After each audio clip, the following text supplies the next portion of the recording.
Hello students. So previous lecture हमने यहीं पर ही छोड़ा था और हम यहीं से ही आज कंटिन्यू करेंगे। मैंने आपको बोला था रिंग में कम से कम 2 sp3 एटम्स पर डिफरेंट ग्रुप्स होने चाहिए, तभी वो रिंग GI शो करेगी। नाउ यहाँ पर अगर मैं सल्फर एटम को देखूँ, if I observe this sulphur atom, तो ये सल्फर एटम के पास 1 2 3 सिग्मा बॉन्ड है और एक lone pair. 3 sigma bond plus 1 lone pair मतलब sp3। सो ये सल्फर एटम कैसा है? sp3 है। ये वाला कार्बन एटम कैसा है? sp3। अब रिंग के पास 2 एटम्स sp3 हैं, एक सल्फर और दूसरा ये वाला कार्बन। सो रिंग में कम से कम 2 एटम्स, रिंग में कम से कम 2 sp3 एटम्स पर डिफरेंट ग्रुप होने चाहिए। इस सल्फर एटम्स पर एक ऑक्सीजन और एक लोन पेयर, 2 अलग अलग ग्रुप है। ऐसे ही इस कार्बन एटम पर मिथाइल और हाइड्रोजन 2 अलग अलग ग्रुप है। ये वाला कंपाउंड इस रिंग के बाद क्या करेगा? GI शो करेगा। रोटेशन क्या होगा? रिंग के वजह से रोटेशन रिस्ट्रिक्टेड होगा। टर्मिनल ग्रुप कैसे हैं? डिफरेंट। एरियल डिस्टेंस भी क्या होगी? डिफरेंट। ये कंपाउंड GI शो करेगा किसके अबाउट? रिंग के अबाउट। अब क्या ये वाला कंपाउंड इस डबल बॉन्ड के अबाउट GI शो करेगा? नो, इस डबल बॉन्ड के अबाउट GI शो नहीं करेगा, बिकॉज नंबर ऑफ कार्बन छोड़ो, नंबर ऑफ एटम्स 8 से कम है। नंबर ऑफ एटम्स 8 से कम है। आप देख लो कितने एटम्स है, 1 2 3 4 5 6 एटम्स है। नंबर ऑफ एटम्स 8 से कम है। इस डबल बॉन्ड के अबाउट तो GI शो नहीं करेगा। रोटेशन तो रिस्ट्रिक्टेड होगा, इन दोनों को हटाओ, बट इस डबल बॉन्ड के अबाउट GI शो नहीं करेगा। अब एक डबल बॉन्ड और है। बच्चों का क्वेश्चन आएगा क्या सर, ये वाला कंपाउंड इस डबल बॉन्ड के अबाउट GI शो करेगा? तो आंसर है नो। क्यों? क्योंकि यहाँ पर देखो, यहाँ पर ऑक्सीजन के पास 2 लोन पेयर्स होंगे, यहाँ पर ऑक्सीजन के पास 2 लोन पेयर्स होंगे कुछ इस तरीके से। ऑक्सीजन पे 2 सेम ग्रुप अटैच्ड है। सेम ग्रुप अटैच्ड होंगे तो इसका मतलब क्या? टर्मिनल ग्रुप कैसे हो गए? सेम। इस डबल बॉन्ड के अबाउट GI शो नहीं करेगा। ऑक्सीजन वाले डबल बॉन्ड के अबाउट GI शो नहीं करेगा, इस डबल बॉन्ड के अबाउट GI शो नहीं करेगा। ये कंपाउंड केवल रिंग के अबाउट GI शो करेगा। ओवरऑल तो करेगा ये, overall yes, this compound will show GI। Now observe this compound. क्या ये वाला कंपाउंड इस डबल बॉन्ड के अबाउट GI शो करेगा? नहीं करेगा। रोटेशन तो रिस्ट्रिक्टेड होगा, बट नंबर ऑफ एटम्स 8 से कम है। This compound will not show GI about this double bond. अब यहाँ पर देखो, यहाँ पर ये जो नाइट्रोजन एटम है, ये नाइट्रोजन एटम sp3 हाइब्रिडाइज्ड है। कैसे? 1 2 3 सिग्मा और एक लोन पेयर, 3 सिग्मा और एक लोन पेयर मतलब sp3। यहाँ पर ये नाइट्रोजन sp3 हाइब्रिडाइज्ड है, बट रिंग के पास तो एक ही एटम sp3 हाइब्रिडाइज्ड है, दूसरा तो है ही नहीं। ये वाला कंपाउंड रिंग के अबाउट भी GI शो नहीं करेगा। रोटेशन तो रिस्ट्रिक्टेड है, बट टर्मिनल ग्रुप डिफरेंट है।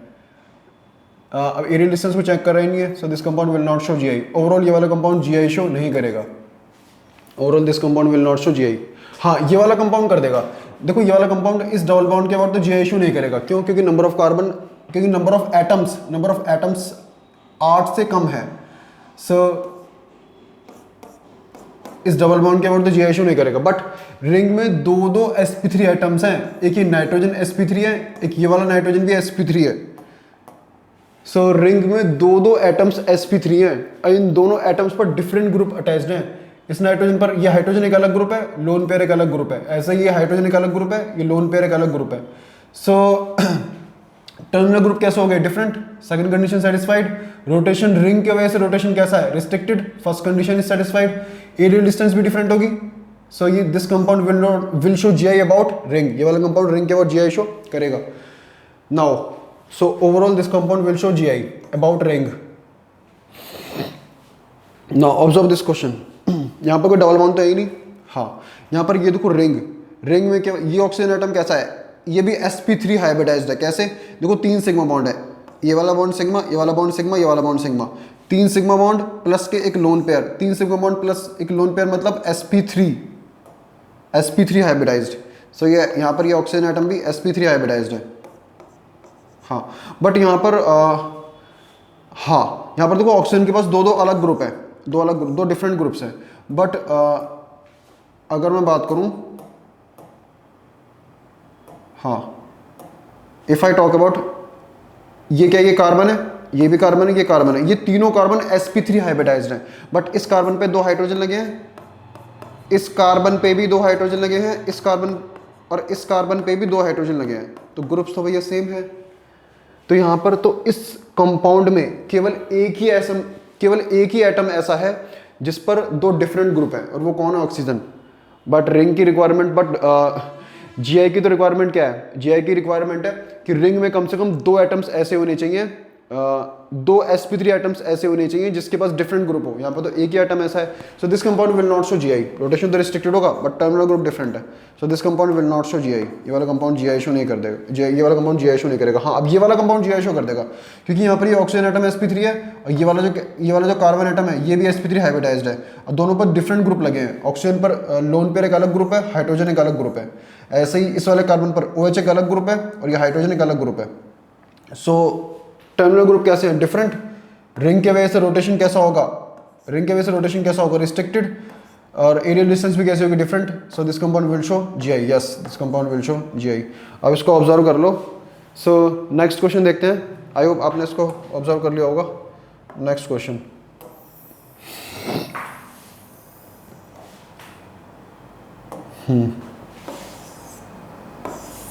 दिस वन सिंपल क्वेश्चन है, बिल्कुल भी टफ नहीं है, मजाक वाला क्वेश्चन है।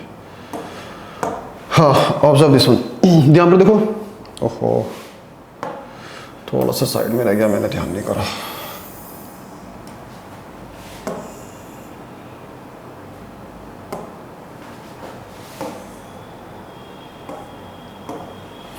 नाउ हाँ, यहाँ पर देखो, यहाँ पर ये 6 के 6 कार्बन कैसे हैं? 1 2 3 4 5 6 के 6 कार्बन कैसे हैं? sp3 हाइब्रिडाइज्ड हैं।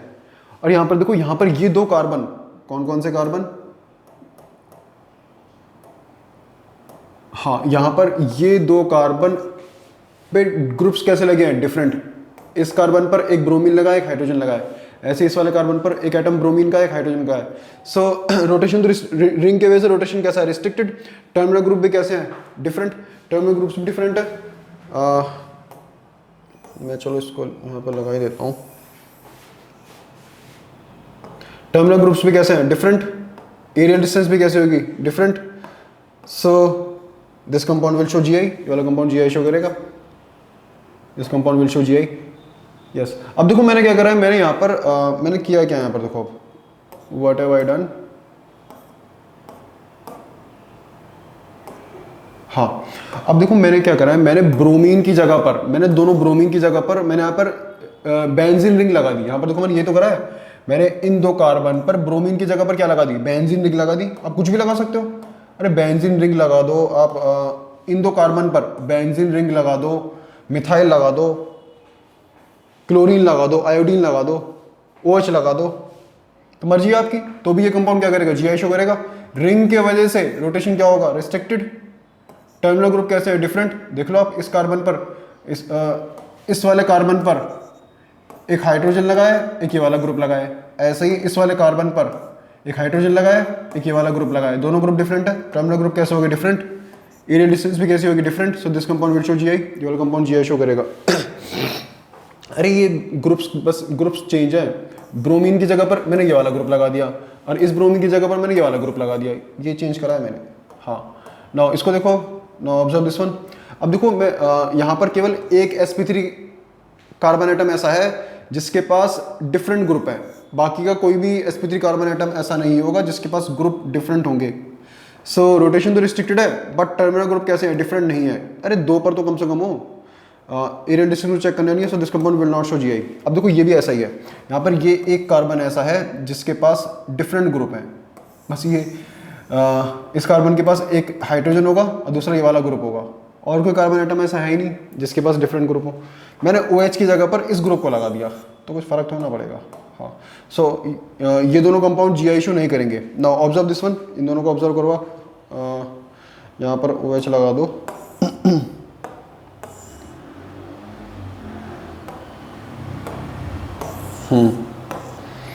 नाउ यहाँ पर देखो, इस वाले कार्बन पर एक हाइड्रोजन लगाए, एक OH लगाए। ऐसे ही इस वाले कार्बन पर एक हाइड्रोजन लगाए, एक OH लगाए। दोनों ग्रुप डिफरेंट है। ऐसे ये दोनों ग्रुप डिफरेंट है। नाउ रोटेशन क्या होगा, रिंग के वजह से रोटेशन रिस्ट्रिक्टेड होगा। टर्मिनल ग्रुप कैसे हैं, डिफरेंट। OH और हाइड्रोजन अलग अलग ग्रुप है, OH और हाइड्रोजन अलग अलग ग्रुप है।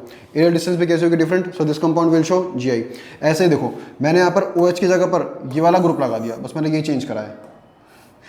सो ग्रुप चेंज, ग्रुप भी तो चेंज करा है, ओवरऑल कंपाउंड तो क्या करेगा, GI शो करेगा। सो this compound will also show GI। ऐसे इसको देखो, यहाँ पर ये कंपाउंड भी क्या करेगा, रोटेशन रिंग के वजह से रोटेशन कैसा होगा, रिस्ट्रिक्टेड। टर्मिनल ग्रुप भी डिफरेंट होंगे, एरियल डिस्टेंस भी डिफरेंट होगी। मैंने यहाँ पर इस वाले OH की जगह पर ये वाला फिनाइल लगा दिया, और मैंने इस OH की जगह पर मैंने यहाँ पर फिनाइल लगा दिया। सो ग्रुप्स डिफरेंट हैं बट कॉन्सेप्ट तो सेम ही है।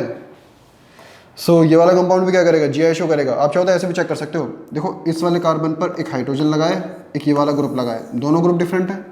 ऐसे ही इस sp3 कार्बन पर एक हाइड्रोजन लगाए, एक ये वाला ग्रुप लगाए, दोनों कार्बन sp3 हैं, दोनों कार्बन sp3 हैं। रिंग पे कम से कम 2 sp3 कार्बन पर डिफरेंट ग्रुप होनी चाहिए, बिल्कुल 2 sp3 कार्बन पर डिफरेंट ग्रुप है। So this compound will show GI। आप ऐसे भी चेक कर सकते हो। सो आई होप आपको ये क्लियर हो गया होगा। अब ये वाला क्वेश्चन है, बहुत सिंपल है ये। इस क्वेश्चन में आपसे ये पूछा है कि क्या ये दोनों कंपाउंड GI शो करेंगे। चेक करते हैं। इस कंपाउंड के पास डबल बॉन्ड है। अब ये साइक्लोएल्कीन है। साइक्लोएल्कीन की रिक्वायरमेंट क्या है साइक्लोएल्कीन की मतलब कंडीशन क्या है, साइक्लोएल्कीन की कंडीशन है कि रिंग में कम से कम 7 कार्बन होने चाहिए, रिंग में कम से कम 8 कार्बन होने चाहिए। अगर नंबर ऑफ कार्बन 7 से ज़्यादा है, मतलब अगर नंबर ऑफ कार्बन जैसे 8 हो, 9 हो, 10 हो, अगर नंबर ऑफ कार्बन 7 से ज़्यादा है तभी साइक्लोएल्कीन GI शो करता है। किसके अबाउट, डबल बॉन्ड के अबाउट। तो यहाँ तो नंबर ऑफ कार्बन कितने हैं, आप काउंट करके देखना, 14 है। दोनों में नंबर ऑफ कार्बन 14 है। So both compound will show GI। दोनों कंपाउंड GI शो करेंगे। क्यों, क्योंकि इन दोनों कंपाउंड्स के पास नंबर ऑफ कार्बन 7 से ज़्यादा है। 8 है, देख लो, सॉरी 14 है, देख लो, दोनों में 14 है। हाँ, और मैं आपको मजे की वाली चीज बताऊं, ये सिस है, ये सिस है और ये ट्रांस है, ये इसी का ट्रांस है। आप कहोगे कैसे, अरे देख लो, आप हाइड्रोजन लगाओ, अब यहाँ पे हाइड्रोजन लगाओ, अब इसमें हाइड्रोजन लगाओ। हाइड्रोजन कहाँ पे लगाओगे आप,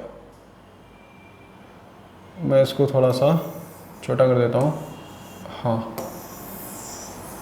चलो, अब इसको मैं इसको यहाँ पे लगाते हैं। हाँ अब ठीक है, नाउ इट इज गुड।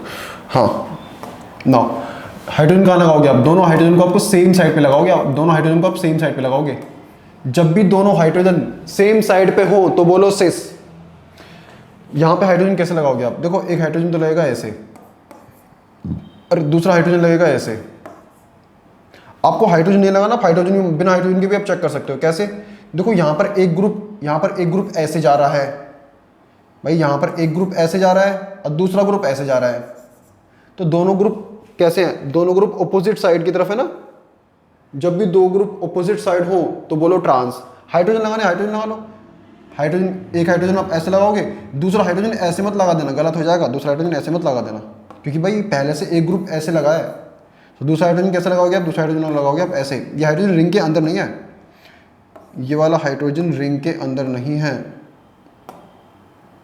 वैसे भी रिंग के अंदर होगा तो कोई फर्क नहीं पड़ेगा, क्योंकि रिंग के पास 14 एटम्स हैं, तो रिंग बहुत बड़ी है। इतनी बड़ी रिंग तो स्ट्रेन को क्या कर देगी, एंगल स्ट्रेन को बहुत ज़्यादा कम कर देगी, उससे इतना फर्क नहीं पड़ेगा। हाँ, सो ये कैसा, ये ट्रांस है। जब भी दो एटम ऑपोजिट साइड पे हो तो बोलो ट्रांस। सो आप इसको ऑब्जर्व कर लो। नाउ आगे बढ़ते हैं। हाँ नाउ आगे बढ़ते हैं। हाँ now geometrical isomerism in bicyclo compounds.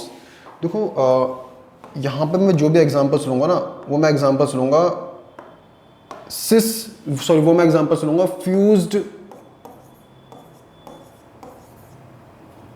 Fused system की, मतलब फ्यूज्ड रिंग की, फ्यूज्ड रिंग्स की। यहाँ पे मैं जो भी एग्जांपल्स लूँगा वो मैं एग्जांपल्स लूँगा फ्यूज्ड रिंग्स की। हाँ नाउ अब देखो यहाँ पर ये कैसा सिस्टम है। ये यहाँ पर 3-3 फ्यूज्ड सिस्टम है। ये 3-3 फ्यूज सिस्टम, 3-3 फ्यूज सिस्टम।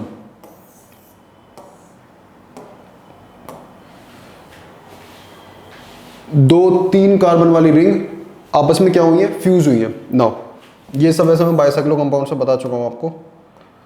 अब मैं डायरेक्ट यहाँ पर बताऊँगा कौन से कंपाउंड GI शो करेंगे कौन से नहीं करेंगे। नाउ हाँ देखो इसकी जो शेप होगी ना, ये जो फ्यूज सिस्टम है ना, ये जो देखो फ्यूज सिस्टम है, इसकी शेप कैसे होगी? देखो कुछ इस तरीके से होगी, बटरफ्लाई टाइप या ओपन टाइप, कुछ इस तरीके से, या open type, open book type या बटरफ्लाई टाइप।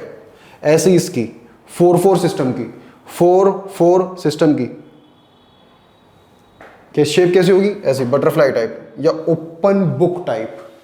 हाँ अब देखो इसके सिस फॉर्म में क्या होता है? इसके सिस फॉर्म में दोनों हाइड्रोजन सेम साइड पे होंगे। ऐसे ही इसके सिस फॉर्म में दोनों हाइड्रोजन सेम साइड पे होंगे। इसका ट्रांसफॉर्म कैसे बनेगा? ट्रांसफॉर्म कैसे बनाओगे आप? एक हाइड्रोजन को आप ऊपर की साइड लगा दोगे कुछ इस तरीके से, एक हाइड्रोजन को आप ऊपर की साइड लगा दोगे, एक हाइड्रोजन तो नीचे की साइड लगेगा, एक हाइड्रोजन ऊपर की साइड। अब देखो इसका ट्रांसफॉर्म जो है ना, इसका सिस फॉर्म ज़्यादा स्टेबल होता है एज कम्पेयर टू ट्रांसफॉर्म। ये सिस है बल्कि बहुत ज़्यादा स्टेबल होता है। This is cis, this is trans. इसका सिस फॉर्म जो है 3-3 सिस्टम का, 3-3 फ्यूज्ड सिस्टम का सिस फॉर्म बहुत ज़्यादा स्टेबल होता है इससे, ट्रांस से। रीज़न इसका आप इतना ही जान लो कि रिंग में बहुत सारा होगा स्ट्रेन। अब देखो हाइड्रोजन का मुंह जब रिंग की तरफ होगा तो वो तो अनस्टेबल होगा ना भाई। हाइड्रोजन नहीं चाहता कि उसका मुंह रिंग की तरफ हो, क्योंकि रिंग में बहुत सारा स्ट्रेन। हाइड्रोजन चाहेगा कि भाई वो हमेशा उसका मुंह रिंग से दूर हो। तो देखो यहाँ पर दोनों हाइड्रोजन कैसे हैं? रिंग से दूर है ना। देखो इसमें सिस फॉर्म में भाई रिंग का मुंह ऊपर की तरफ है और दोनों हाइड्रोजन का मुंह रिंग से नीचे की तरफ है। इतना ही बहुत है, ज़्यादा जानने की जरूरत नहीं है। हाँ ऐसे ही ये क्या है हमारा? ये हमारा 4-4 सिस्टम है। ये इसका सिस फॉर्म है। इसका सिस फॉर्म जो होता है ट्रांस से ज़्यादा स्टेबल होता है। मतलब 5-5 सिस्टम में कहानी यही चलती है। ऐसे ही 5-5 सिस्टम में भी सिस फॉर्म ज़्यादा स्टेबल होता है किससे? ट्रांस से।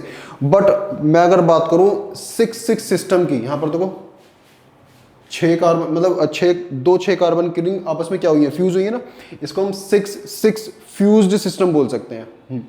6-6 फ्यूज सिस्टम में ट्रांसफॉर्म ज़्यादा स्टेबल होता है as compare to cis. 6-6 fused system में मतलब कहानी पलट जाती है। यहाँ पर ट्रांसफॉर्म ज़्यादा स्टेबल होता है एज कंपेयर टू सिस।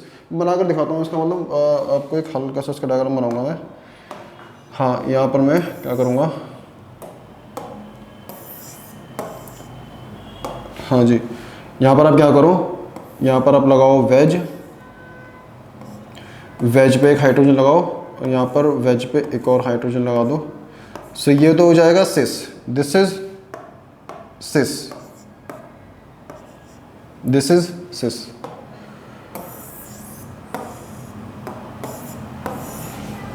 अब इसका transform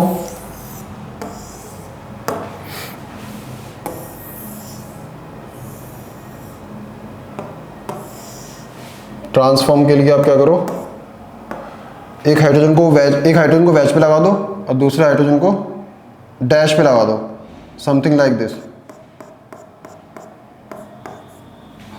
this. This is transform.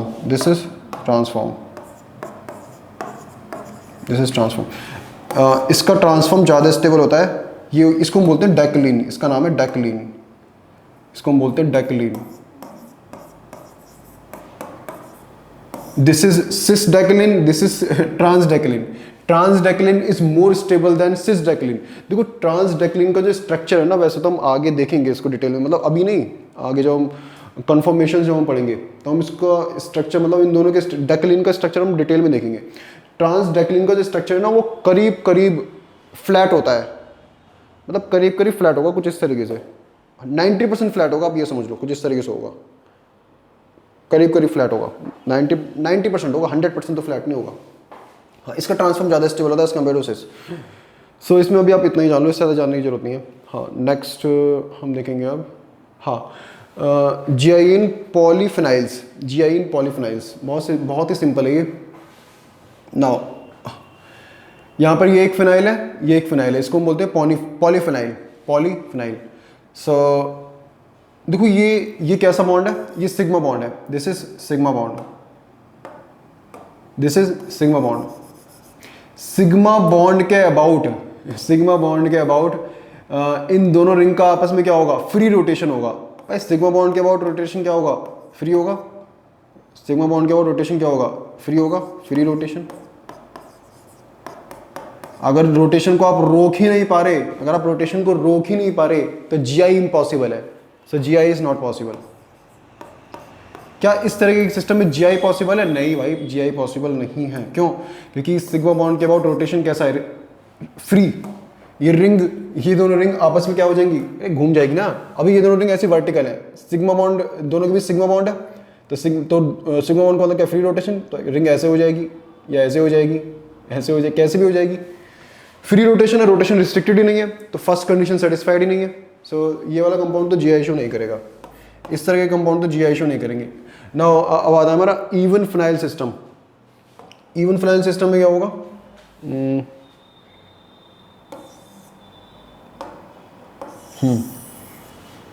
Even phenyl system कुछ इस तरीके से होगा। हाँ, इसमें क्या होगा,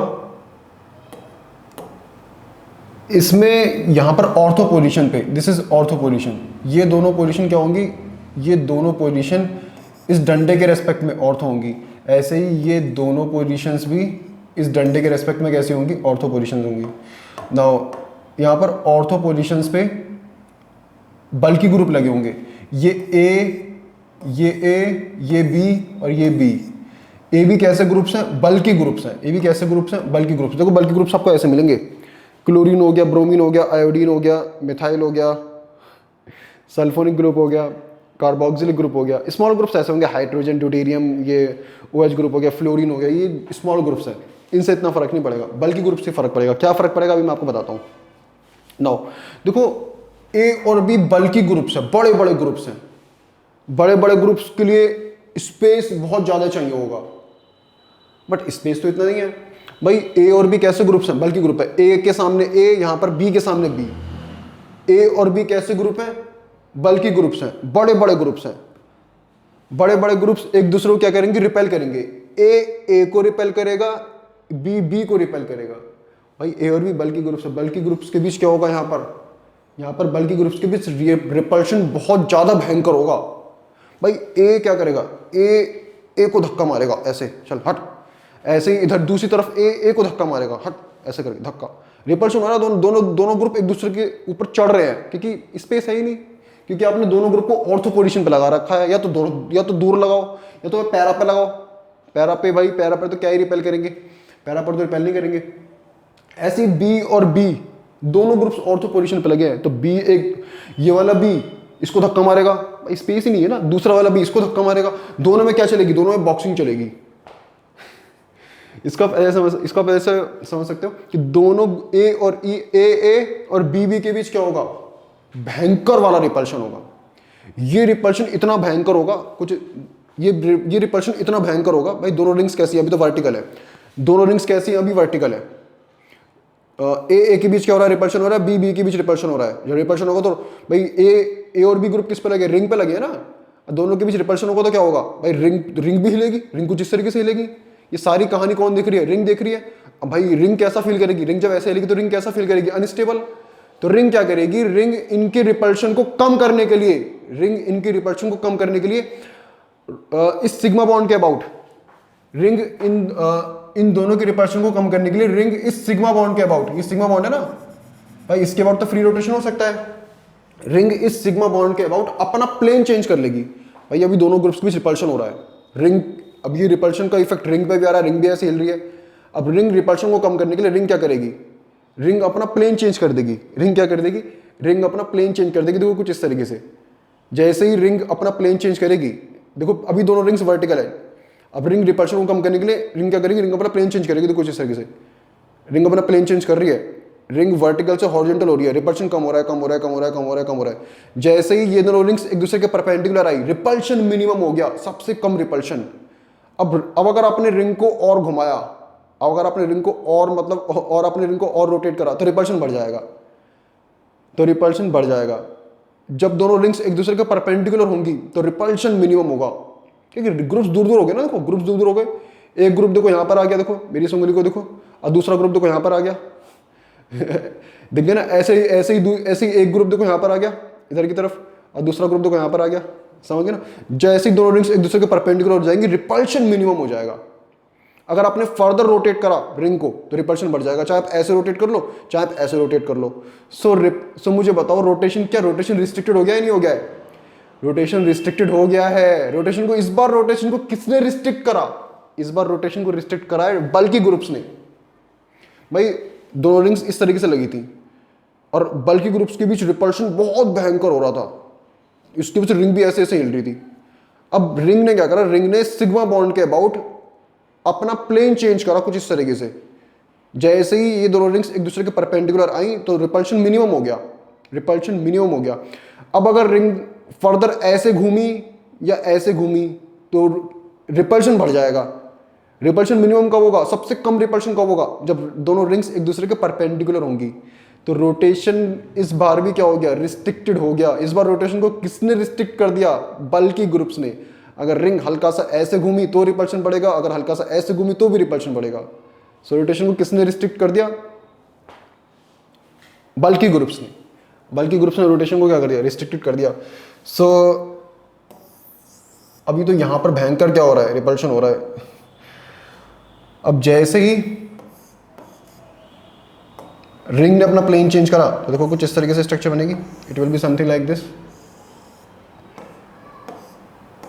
it will be something like this. हाँ देखो पहले ये रिंग थी वर्टिकल प्लेन में, पहले ये रिंग थी वर्टिकल प्लेन में, अभी भी मतलब पहले ये दोनों रिंग्स थी वर्टिकल प्लेन में, दोनों रिंग्स वर्टिकल प्लेन में थी। बट यहां पर बल्कि ग्रुप्स के बीच भयंकर रिपल्शन होने के कारण एक रिंग वर्टिकल प्लेन में हो गई, दूसरी रिंग हॉरिजॉन्टल प्लेन में हो गई, ताकि रिपल्शन मिनिमम हो सके। अब देखो दोनों के बीच, इन दोनों रिंग्स के बीच रोटेशन रिस्ट्रिक्टेड हो गया। किसने रिस्ट्रिक्ट कर दिया रोटेशन को? बल्कि ग्रुप ने। अब मुझे बताओ क्या ये वाला कंपाउंड, क्या ये वाला कंपाउंड जीआई शो करेगा? क्या ये वाला कंपाउंड जीआई शो करेगा? देखते हैं ये वाला कंपाउंड जीआई शो करेगा नहीं करेगा। हाँ so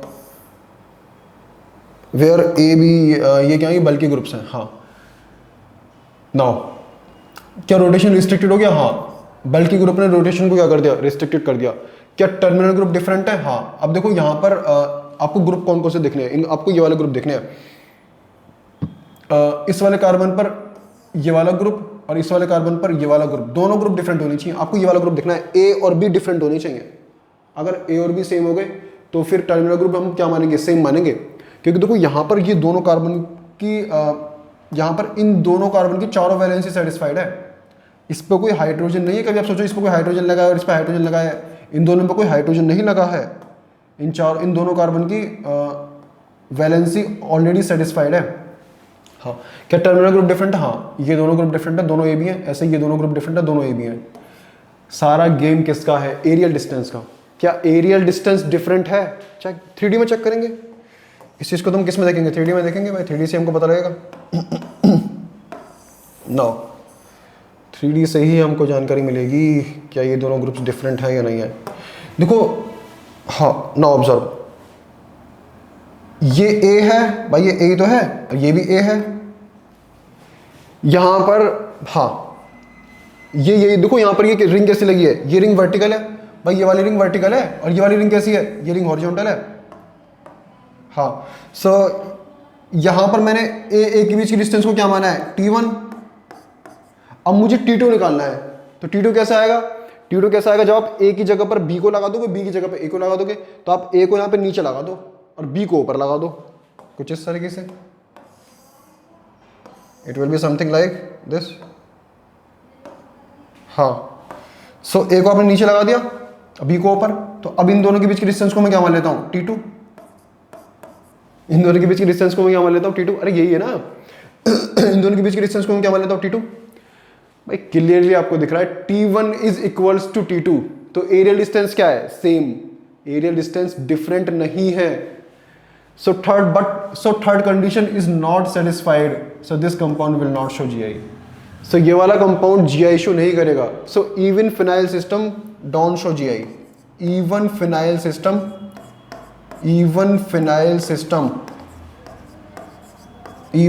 system don't show GI. Reason क्या है? रीजन है एरियल डिस्टेंस सेम हो जाती है. Even phenyl system don't show GI because of same aerial distance. आगे आप लिख लेना because of same aerial distance. देखिएगा आपको T1 T2 के इक्वल है. So this compound will not show GI. Now हम देखेंगे ऑड फिनाइल सिस्टम. इसको मैं हटा दे रहा हूँ. आई एम गोना रिमूव दिस. इसको मैं हटा दे रहा हूँ भाई.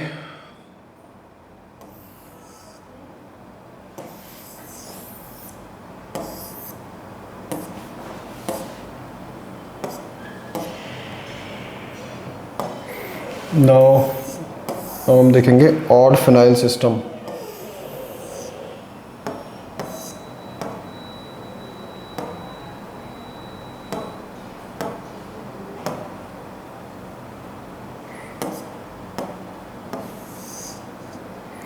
This is B, this is A, and this is D. This is D.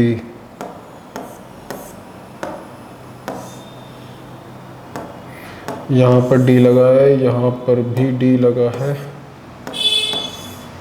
और यहाँ पर भी D लगा है भाई.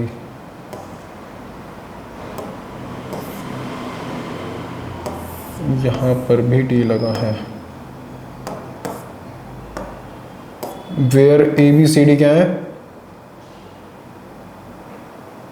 Where A B D are bulky groups. A B D क्या है? Bulky groups.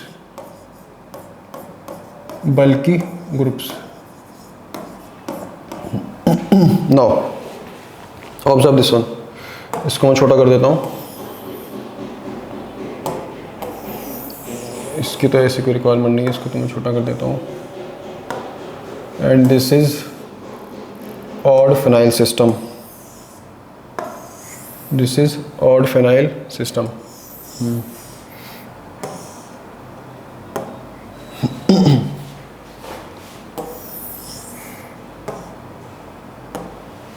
नाउ अब देखो यहाँ पर A और D के बीच और यहाँ पर B और D के बीच भयंकर वाला रिपल्शन होगा. ऐसे ही यहाँ पर D और A के बीच और D और B के बीच भयंकर वाला रिपल्शन होगा, जिसकी वजह से ये बीच वाला फिनाइल ग्रुप अपना प्लेन चेंज कर लेगा. अगर इस वाले फिनाइल ग्रुप का प्लेन वर्टिकल है तो इसका प्लेन हॉरिजॉन्टल हो जाएगा और इसका प्लेन वर्टिकल हो जाएगा. ये कुछ इस तरीके से होगा. It will be something like this. मैं आपको इसको 3D में दिखा देता हूँ. It will be something like this. कुछ इस तरीके से होगा. It will be something like this. हाँ, सो थोड़ा सा जगह कम रह गई, कोई बात नहीं. थोड़ा सा इसको इधर करता हूँ मैं और इधर हो जाए. अच्छा है.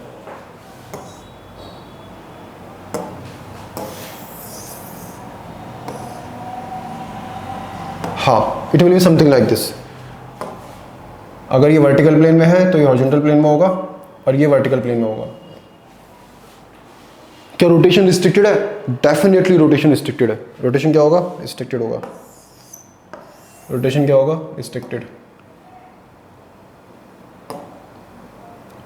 बल्कि ग्रुप्स के वजह से रोटेशन रिस्ट्रिक्टेड होगा. क्या टर्मिनल ग्रुप डिफरेंट है? हाँ, इस कार्बन पर A लगा है, इस वाले कार्बन पर B लगा है. A और B कैसे हैं? डिफरेंट ग्रुप्स हैं. A और B डिफरेंट ग्रुप्स हैं. ऐसे ही इस वाले कार्बन पर. अब देखो सुनो, आपको ऑड फिनाइल सिस्टम में बीच वाली रिंग को मत देखना. ऑड फिनाइल सिस्टम में बीच वाली रिंग को मत देखना. फिर किसको देखोगे भाई? ऑड फिनाइल सिस्टम में बीच वाली रिंग को मत देखना. फिर किसको देखोगे? केवल कोने वाली रिंग को. ऑड फिनाइल सिस्टम में केवल कोने वाली रिंग को देखना, बीच वाली रिंग को मत देखना. बीच वाली जितनी भी रिंग्स होंगी किसी को मत देखना, केवल कोने वाली रिंग्स को देखना है. किसमें? ऑड फिनाइल सिस्टम में.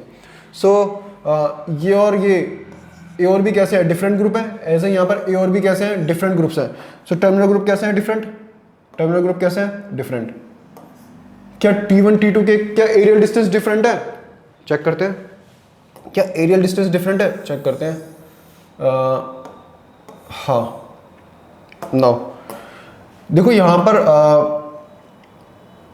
पर मैंने दोनों ए के बीच की डिस्टेंस को माना है T1। अब T2 निकालने के लिए आप क्या करोगे? T2 निकालने के लिए आप ए की जगह पर बी को लगा दोगे, बी की जगह पर ए को लगा दोगे। सो मैं यहां पर बी की जगह पर लगाऊंगा ए को और ए की जगह पर लगाऊंगा बी को, समथिंग लाइक दिस।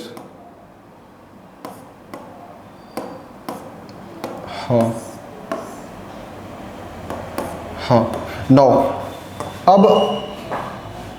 अब यहां पर दोनों ए के बीच की डिस्टेंस को मैंने बोला है T2। यहां पर दोनों ए के बीच की डिस्टेंस को मैंने क्या बोला है? T2। So clearly T2 is not equal to T1। T2 बड़ी है किससे? T1 से। सो T1 T2 के इक्वल नहीं है। So this compound will show GI। This compound will show GI। देखो रीजन क्या है? देखो रीजन ये है, यहां पर ये दोनों रिंग्स सेम प्लेन में आ गई। ये वाली रिंग भी वर्टिकल प्लेन में है, ये वाली रिंग भी वर्टिकल प्लेन में है, दोनों रिंग्स वर्टिकल प्लेन में आ गई, जिसके वजह से एरियल डिस्टेंस डिफरेंट हो गई, जिसके वजह से एरियल डिस्टेंस डिफरेंट हो गई। हाँ, अगर ये सिस फॉर्म है, अगर दोनों ग्रुप सेम साइड पे हो तो बोलो सिस।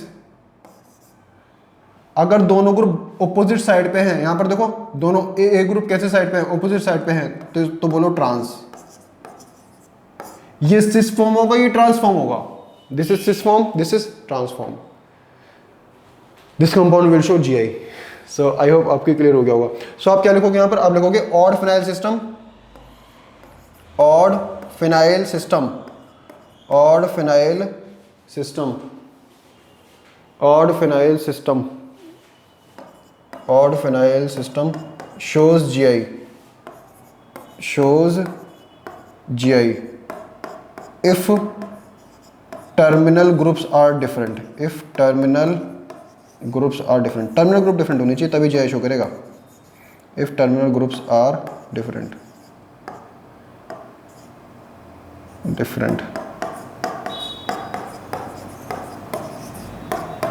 अगर टर्मिनल ग्रुप सेम हो गए तो सेकंड कंडीशन सेटिस्फाई नहीं होने की, सो कंपाउंड GI शो नहीं करने का। वही मैंने आपको जो बताया था, इवन सिस्टम, जहां भी आपको इवन सिस्टम दिखे एकदम काट देना उसको, वो GI शो नहीं करेगा। जहां ऑड सिस्टम दिखे तो वहां पर टर्मिनल ग्रुप को चेक कर लेना, अगर टर्मिनल ग्रुप डिफरेंट है तो GI शो करेगा। कहीं पर भी पीछे भी मैंने जितने भी क्वेश्चंस वगैरह कराए थे, जो भी कराया था, सब वहां पर भी सेम कॉन्सेप्ट था। इवन दिखे तो GI शो नहीं करेगा, ऑड दिखे तो टर्मिनल ग्रुप को चेक करो, अगर टर्मिनल ग्रुप भी डिफरेंट है तो GI शो कर देगा। सो इसको आप ऑब्जर्व कर लो, फिर आगे हम बढ़ते हैं। सो आई होप आपने इसको ऑब्जर्व कर लिया होगा। सो आगे बढ़ते हैं। सो इसको अब क्वेश्चन देखते हैं। अब देखो बीच वाली रिंग को नहीं देखना है, इसको नहीं देखना है, केवल कोने वाली रिंग को देखो। केवल किसको देखो? केवल कोने वाली रिंग को देखो, इसको मत देखना, इसको नहीं देखना है, नहीं देखना है। मैं लिख देता हूं, नहीं देखना है, नहीं देखना है, नहीं देखना है। केवल इन दोनों रिंग्स को देखना है, इसको और इसको, इन दोनों रिंग्स को देखना है। हाँ, मुझे बताओ क्या रोटेशन रिस्ट्रिक्टेड होगा? हाँ, बल्कि ग्रुप है, देखो CH3 बल्कि ग्रुप है, ब्रोमीन एक बल्कि ग्रुप है, क्लोरीन भी एक बल्कि ग्रुप है। सो बल्कि ग्रुप्स हैं, सो बल्कि ग्रुप्स की वजह से क्या होगा? रोटेशन रिस्ट्रिक्टेड होगा। टर्मिनल ग्रुप डिफरेंट है, हाँ, CH3 और Br एक दोनों अलग अलग ग्रुप है। ऐसे ही यहाँ पर CH3 और क्लोरीन दोनों अलग अलग ग्रुप हैं। सो टर्मिनल ग्रुप कैसे है? डिफरेंट। क्या एरियल डिस्टेंस डिफरेंट होगी? डेफिनेटली एरियल डिस्टेंस भी क्या होगी? डिफरेंट होगी। कैसा सिस्टम है? ऑड सिस्टम है ना। अगर ये वर्टिकल प्लेन में है तो ये हॉरिजॉन्टल प्लेन में होगा, और ये वर्टिकल प्लेन में होगा, बिल्कुल, तो एरियल डिस्टेंस भी क्या होगा? Different. So this compound will show GI। ये वाला कंपाउंड GI शो करेगा। Yes, this compound will show GI। Now इसको चेक करो। अब देखो यहाँ पर देखो, बल्कि ग्रुप्स की वजह से रोटेशन रिस्ट्रिक्टेड होगा। क्या टर्मिनल ग्रुप डिफरेंट है? नहीं। यहाँ पर देखो CH3 और ये भी देखो CH3, दोनों ग्रुप, दो सेम ग्रुप लगे हैं, टर्मिनल ग्रुप डिफरेंट नहीं है। So second condition is not satisfied. Third condition को चेक करना ही नहीं है। So this compound will not show GI। ये वाला कंपाउंड GI शो नहीं करेगा। Now observe this one. बीच वाली रिंग को देखना ही नहीं है, बीच वाली रिंग को देखना ही नहीं है। बल्कि ग्रुप्स के वजह से रोटेशन क्या होगा? रिस्ट्रिक्टेड। क्या टर्मिनल ग्रुप डिफरेंट है? चेक करते हैं। Cl और Br दोनों अलग अलग ग्रुप हैं। सिमिलरली Br और CH3 ये दोनों भी अलग अलग ग्रुप हैं, तो टर्मिनल ग्रुप्स तो कैसे हैं? डिफरेंट। क्या एरियल डिस्टेंस भी डिफरेंट होगी? डेफिनेटली एरियल डिस्टेंस भी क्या होगी? डिफरेंट होगी, क्योंकि दोनों सेम प्लेन में है, ये वर्टिकल प्लेन में है और ये भी वर्टिकल प्लेन में है। So this compound will show G I, yes this compound will show G I, ये वाला कंपाउंड जी आई शो करेगा, yes this compound will show G I. हाँ, नाउ ऑब्जर्व दिस वन। अब देखो बच्चे यहाँ पर क्या गलती करेंगे, देखो यहाँ पर बच्चे देखेंगे अरे ये वाला CH3 और ये वाला CH3 दोनों सेम ग्रुप लगे हैं, so this compound will not show G I. अरे भाई गड़बड़ कर लोगे, पहले देख तो लो, ये ऑड फिनाइल सिस्टम नहीं है, this is not odd phenyl system. देखो यहाँ पर क्या इस वाले कार्बन पर कोई बल्कि ग्रुप लगा है? नहीं। क्या इस वाले कार्बन पर कोई बल्कि ग्रुप लगा है? नहीं। भाई ये सिंपल साइक्लोएल्केन वाला क्वेश्चन है। साइक्लोएल्केन की कंडीशन क्या थी कि कम से कम 2 sp3 कार्बन पर डिफरेंट ग्रुप्स होने चाहिए। यहां पर मैंने ऐसे ही रख दिया इसको, कम से कम 2 sp3 कार्बन पर डिफरेंट ग्रुप होने चाहिए। यहां पर देखो इस वाले sp3 कार्बन पे और इस वाले sp3 कार्बन पे देखो, यहां पर देखो, यहां पर टोटल 6 sp3 कार्बन है, 1 2 3 4 5 6। पहले इस वाले देखो, इस वाले sp3 कार्बन पे सबसे पहले इसको देखो, इस वाले sp3 कार्बन पे एक हाइड्रोजन लगा है और एक ये वाला ग्रुप लगा है। क्या दोनों ग्रुप डिफरेंट है कि नहीं है? भाई हाइड्रोजन एक अलग ग्रुप है और ये एक अलग ग्रुप है। सो इस वाले कार्बन पे तो दोनों ग्रुप डिफरेंट है, ये एक अलग ग्रुप है, ये एक अलग ग्रुप है। इस वाले कार्बन पे चेक करो, इस वाले कार्बन पे एक हाइड्रोजन लगा है और दूसरा ये वाला ग्रुप लगा है, दोनों ग्रुप डिफरेंट है, हाइड्रोजन एक अलग ग्रुप है, ये वाला एक अलग ग्रुप है।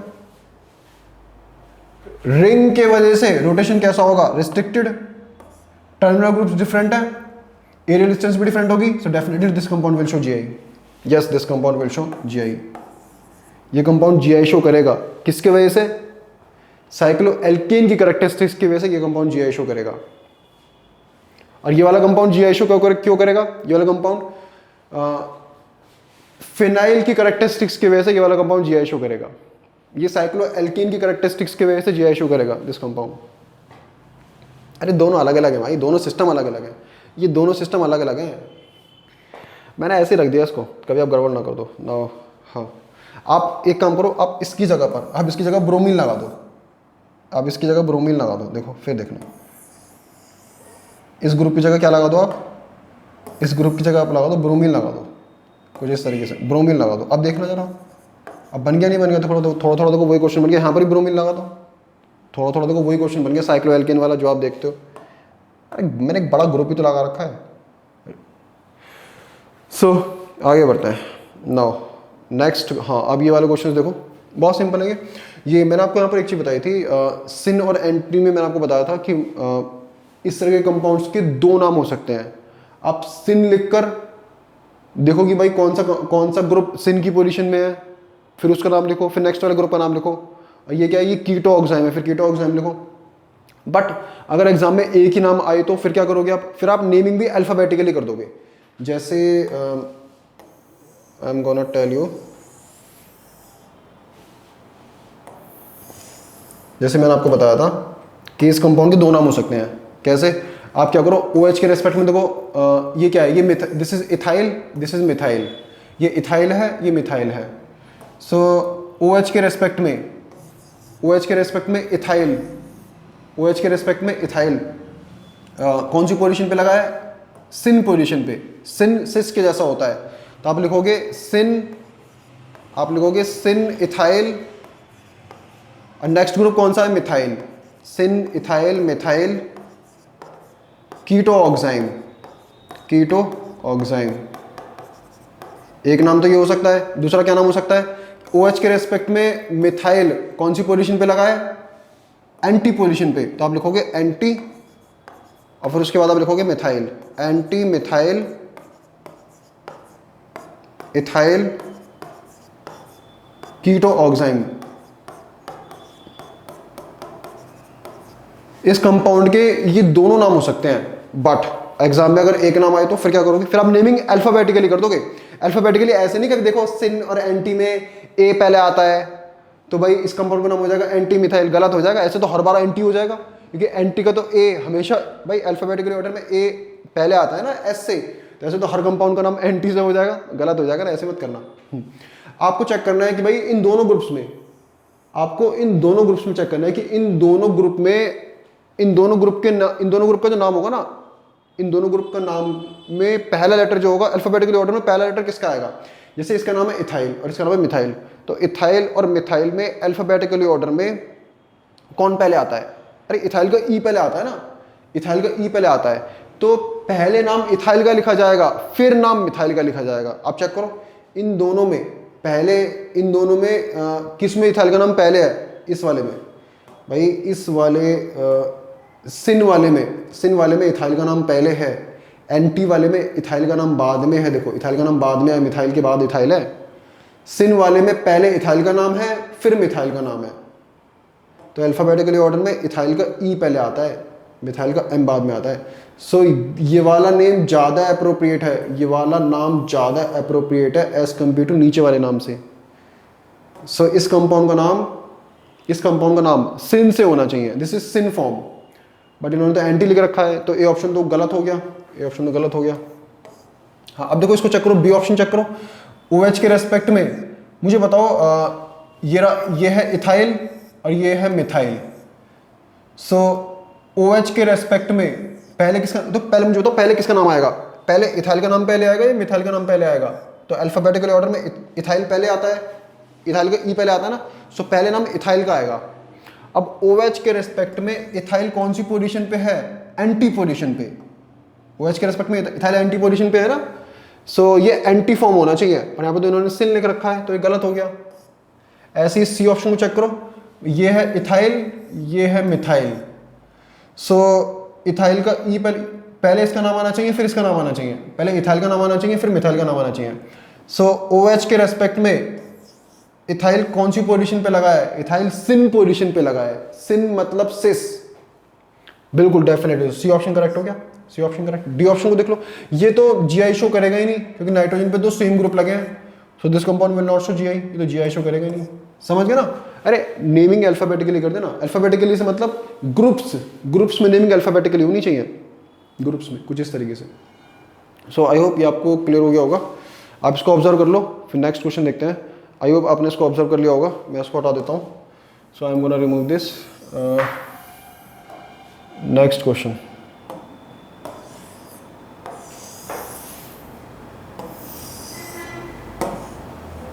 सिंपल क्वेश्चन है, बिल्कुल भी टफ नहीं है। हाँ, now observe this one, which of the following compound will not show GI? कौन सा कंपाउंड GI शो नहीं करेगा? अब सबसे पहले आपको चेक करना है restricted sites. Restricted sites ring के वजह से भी हो सकती है, डबल बॉन्ड के वजह से भी हो सकती है। सो एक ये रिंग है, रिंग के वजह से क्या होगी? रिस्ट्रिक्टेड साइट्स होगी। तो पहली रिस्ट्रिक्टेड साइट हो गई रिंग, दूसरी रिस्ट्रिक्टेड साइट डबल बॉन्ड, तीसरी रिस्ट्रिक्टेड साइट डबल बॉन्ड, चौथी रिस्ट्रिक्टेड साइट भी डबल बॉन्ड, पांचवी रिस्ट्रिक्टेड साइट रिंग। तो टोटल कितनी रिस्ट्रिक्टेड साइट्स है? 5। तो और सिस्टम है, तो और सिस्टम में तो GI हो सकता है, सो और सिस्टम में तो GI हो सकता है। तो चेक करते हैं, अब टर्मिनल ग्रुप को चेक करो। देखो इस वाले कार्बन पर एक हाइड्रोजन लगा है और एक CH3 लगा है, दोनों ग्रुप डिफरेंट है। ऐसे ही इस वाले कार्बन पर एक हाइड्रोजन लगा है और एक CH3 लगा है। टर्मिनल ग्रुप्स भी कैसे हैं? डिफरेंट। टर्मिनल ग्रुप्स भी कैसे हैं? डिफरेंट। और सिस्टम है, और सिस्टम में अगर टर्मिनल ग्रुप डिफरेंट होंगे तो कंपाउंड GI शो करेगा definitely. Yes, this compound will show GI। Now इसको चेक करो, पहली रिस्ट्रिक्टेड साइड रिंग होगी, दूसरी रिस्ट्रिक्टेड साइड डबल बॉन्ड होगी, तीसरी रिस्ट्रिक्टेड साइड होगी रिंग। तो और सिस्टम है। अब टर्मिनल ग्रुप चेक करो, इस वाले कार्बन पे एक क्लोरीन लगा है, एक हाइड्रोजन लगा है। क्लोरीन एक अलग ग्रुप है, हाइड्रोजन एक अलग ग्रुप है। ऐसे ही इस वाले कार्बन पे एक क्लोरीन लगा है, एक हाइड्रोजन लगा है।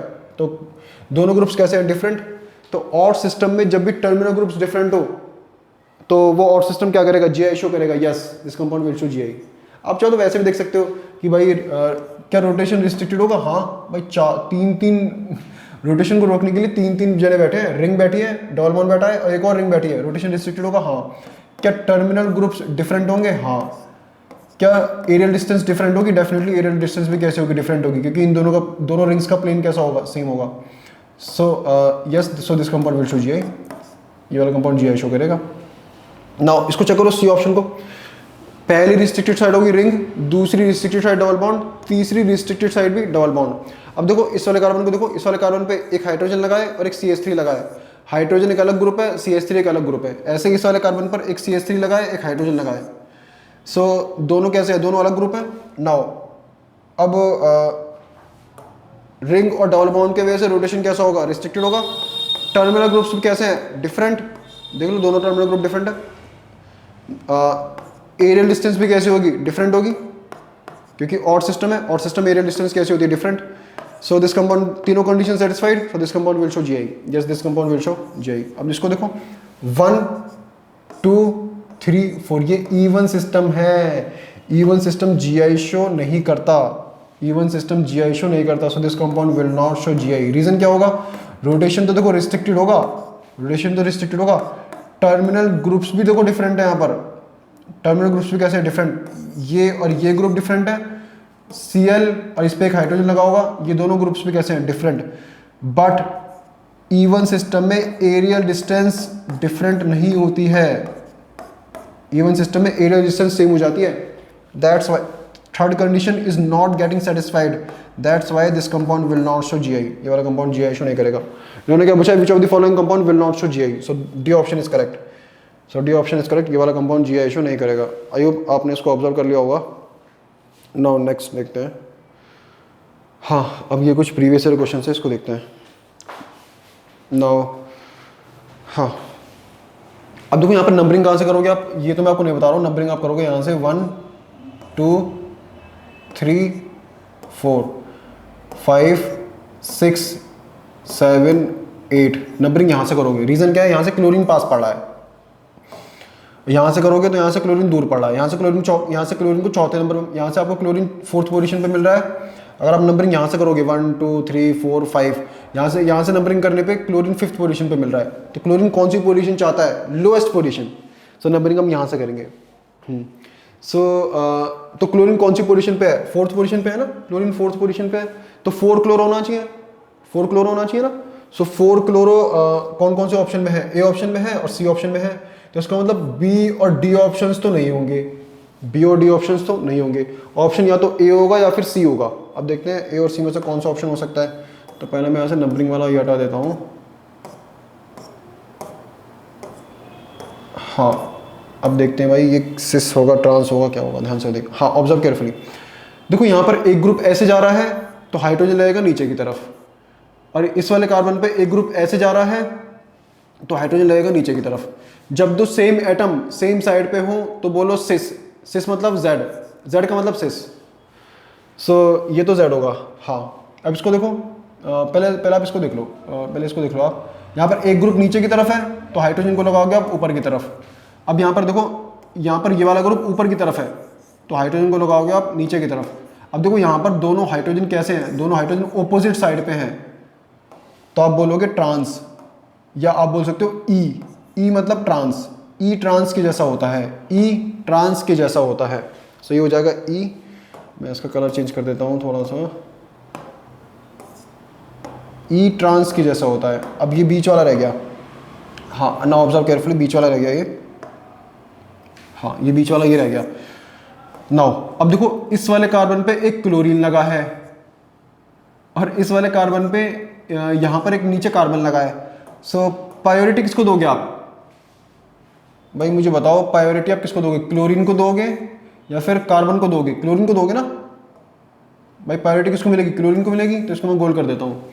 ऐसे ही इस वाले कार्बन पे एक हाइड्रोजन लगा होगा और नीचे एक कार्बन लगा है, तो हाइड्रोजन और कार्बन में किसको प्रायोरिटी मिलेगी, कार्बन को प्रायोरिटी मिलेगी ना, यानी कि इस वाले ग्रुप को प्रायोरिटी मिलेगी। सो दो हायर प्रायोरिटी वाले ग्रुप ऑपोजिट साइड पे हो तो बोलो ई।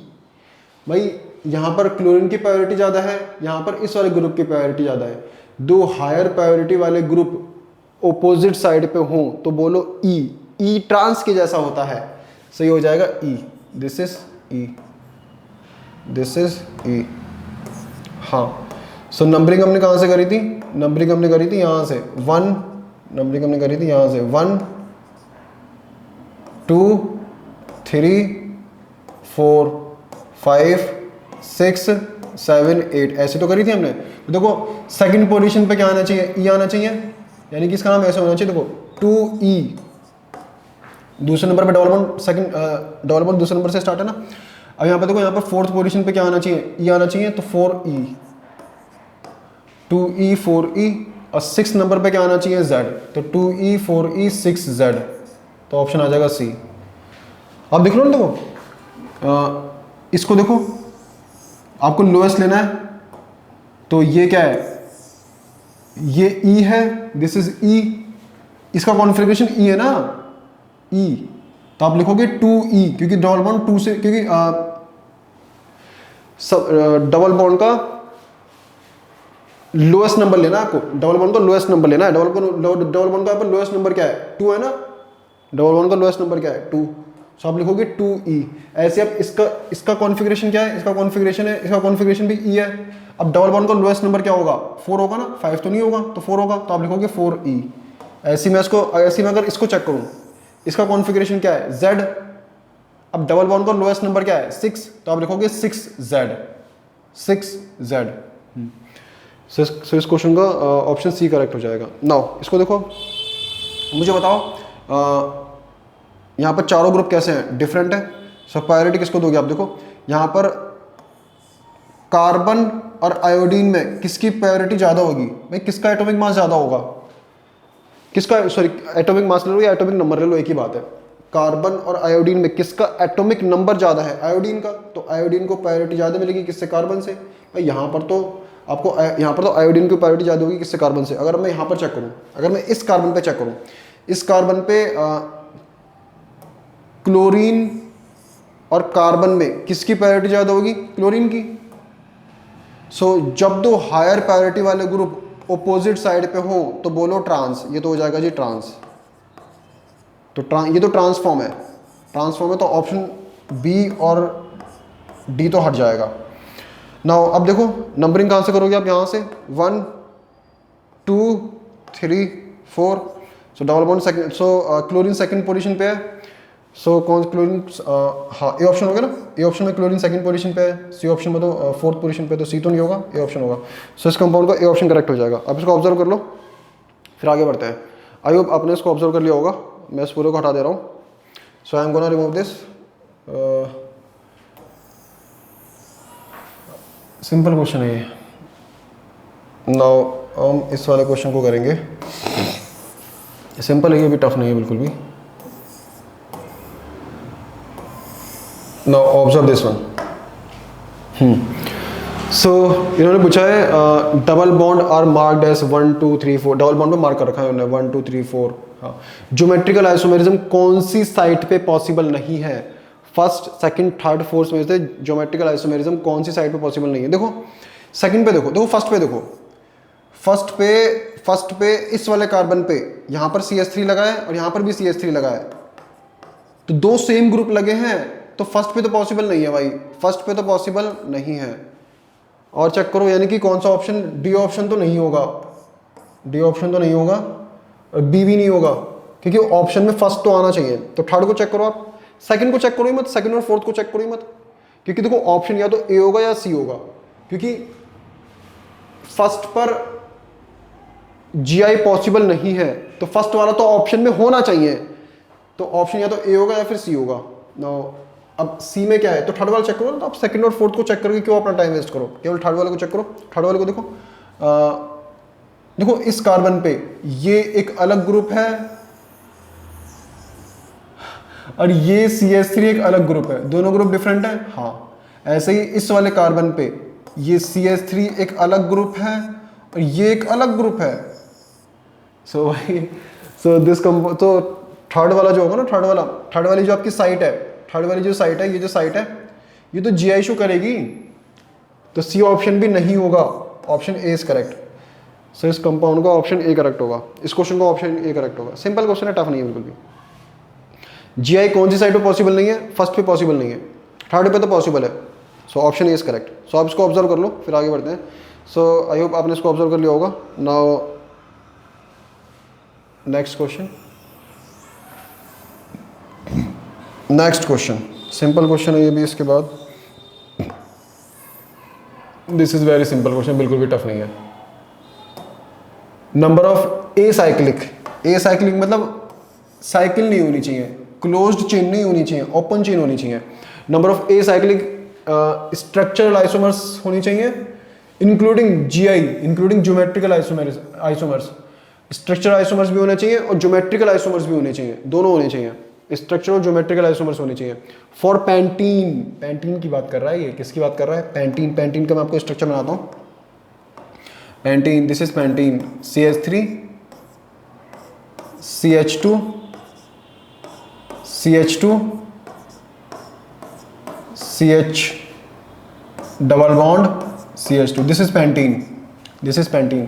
सो इन्होंने बोला है कितने एसाइक्लिक स्ट्रक्चर बन सकते हैं इंक्लूडिंग ज्योमेट्रिकल आइसोमर्स, कितने एसाइक्लिक स्ट्रक्चर बन सकते हैं इसके।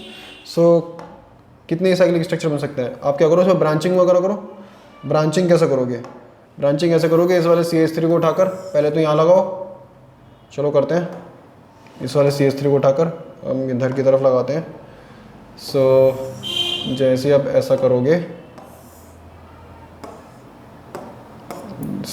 जैसे आप ऐसा करोगे, ये वाला हाइड्रोजन तो हट जाएगा और ये आ जाएगा यहाँ पे लग जाए, ये हो जाएगा CH3 और ये हो जाएगा आपका CH3। हाँ, अब नेक्स्ट में आप क्या करोगे?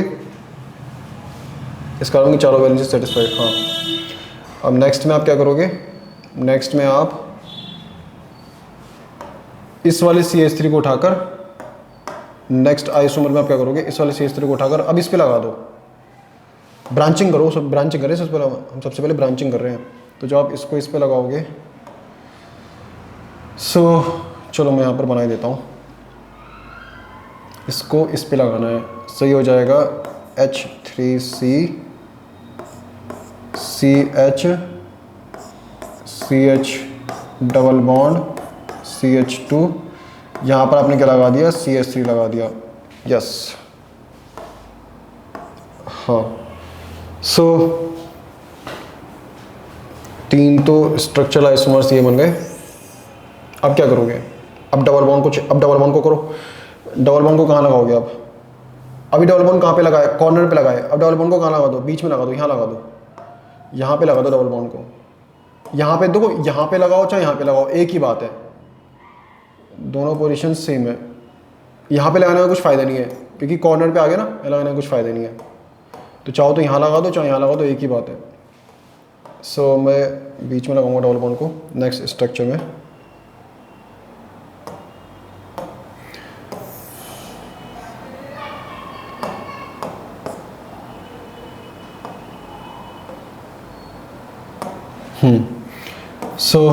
H3C CH2 CH double bond CH CH3।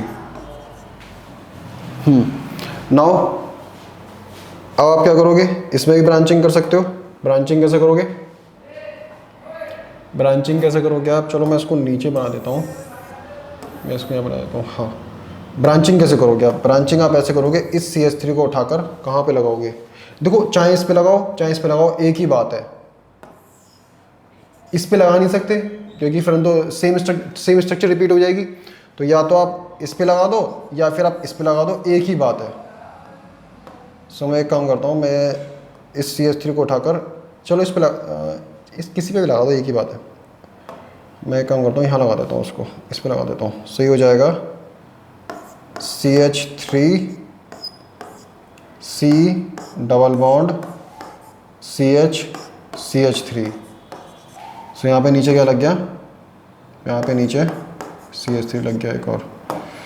इस स्ट्रक्चर को मैं ऊपर बना देता हूँ। हाँ, अगर देखो सुनो, अगर आपने इस CH3 को यहाँ के बजाय यहाँ लगाया होता तो नंबरिंग यहाँ से स्टार्ट हो जाती, 1 2 3 4। समझ गया ना? अगर आपने देखो, इस कंपाउंड की नंबरिंग कहाँ से स्टार्ट होगी? यहाँ से 1 2 3 4। अगर आपने इसको यहाँ के बजाय यहाँ लगा दिया होता तो नंबरिंग यहाँ से हो जाती 1 2 3 4। एक ही बात है, दोनों स्ट्रक्चर कैसे हैं? दोनों स्ट्रक्चर आइडेंटिकल है। ये और ये वाला स्ट्रक्चर और ये वाला स्ट्रक्चर, दोनों स्ट्रक्चर आइडेंटिकल है, बोथ स्ट्रक्चर्स आर आइडेंटिकल। तो CH3 को चाहे इस पे लगा दो, चाहे CH3 को इस पे लगा दो, एक ही बात है। हाँ, हाँ, अब इसको देखो, अब देखते हैं यहाँ पर भाई, यहाँ पर तो 5 स्ट्रक्चरल आइसोमर्स 5 बन गए। यहाँ पर स्ट्रक्चरल आइसोमर्स कितने पॉसिबल है? 5। अगर आपसे पूछा होता, अगर आपसे केवल एसाइक्लिक स्ट्रक्चरल आइसोमर्स पूछा होता तो 5 बनते, लेकिन इंक्लूडिंग GI भी पूछा इन्होंने, GI। तो कौन कौन से कंपाउंड GI शो कर सकते हैं? क्या ये वाला कंपाउंड GI शो करेगा? नहीं भाई, यहाँ पे इस कार्बन पे 2 सेम ग्रुप लगे हैं, इस कार्बन पे दोनों सेम ग्रुप लगे हैं, तो ये वाला तो GI शो नहीं करने का। ये तो जी आई शो नहीं करने का, तो ये तो एक ही बनेगा, ये दूसरा बनेगा ही नहीं। क्या ये जी आई शो करेगा? नहीं। इस कार्बन पे दो सेम ग्रुप, दो सेम एटम लगे हैं, तो ये भी आपका जी आई शो नहीं करेगा। तो ये भी एक स्ट्रक्चर ही, सो इसकी भी एक ही ज्योमेट्री पॉसिबल है, दूसरी पॉसिबल नहीं है। इसको देखो, इस वाले कार्बन पे दो सेम एटम लगे हैं, तो इसकी भी एक ही ज्योमेट्री पॉसिबल है, दूसरी पॉसिबल नहीं है। नो ऑब्जर्व दिस वन, इस कार्बन पे दो सेम ग्रुप लगे हैं, तो ये भी कंपाउंड जी आई शो नहीं करने का, सो इसकी भी एक ही ज्योमेट्री पॉसिबल है।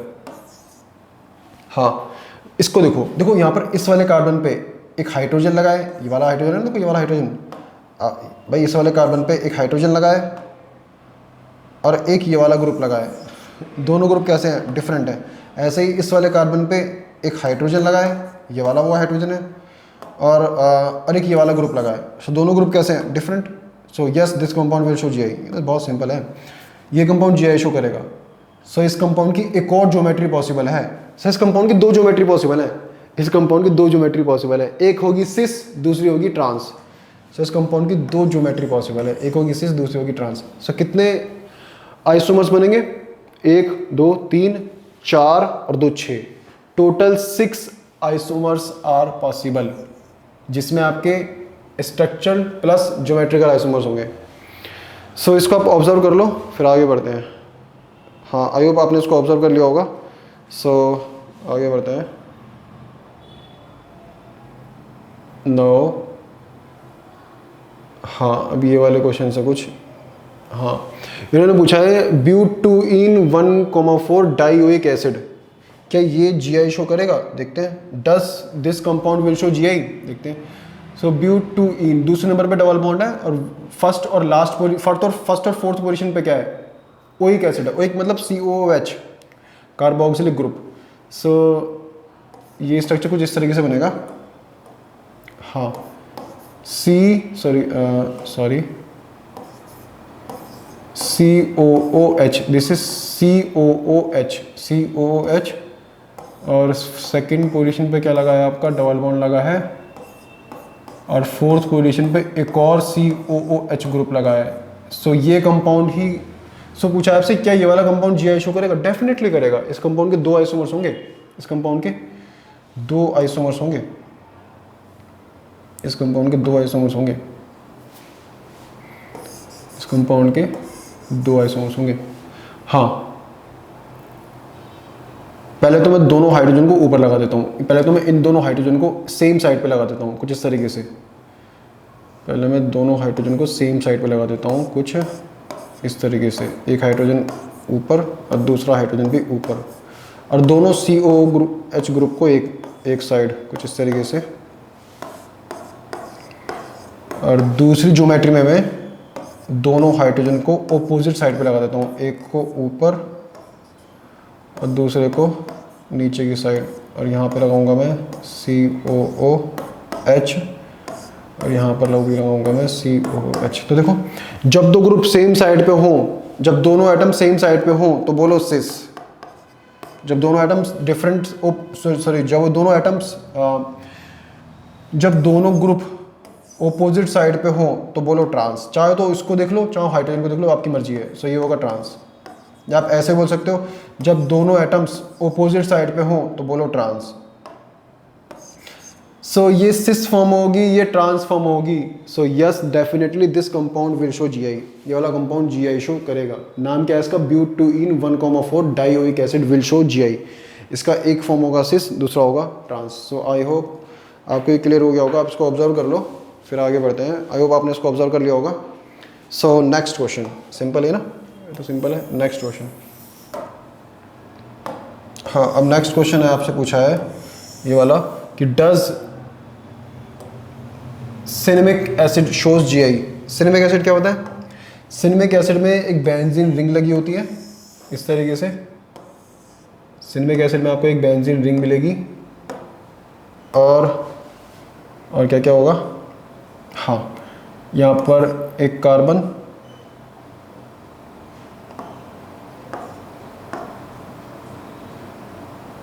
यहाँ पर एक कार्बन होगा, मैं इसको CH लिख देता हूँ। CH, कार्बन की चारों वैलेंसी सेटिस्फाइड होनी चाहिए ना। यहाँ पर होगा डबल बॉन्ड, और यहाँ पर होगा एक और कार्बन और एक हाइड्रोजन, और यहाँ पर लगा होगा एसिड है ना, एसिड है तो कौन सा ग्रुप होगा, COOH ग्रुप होगा।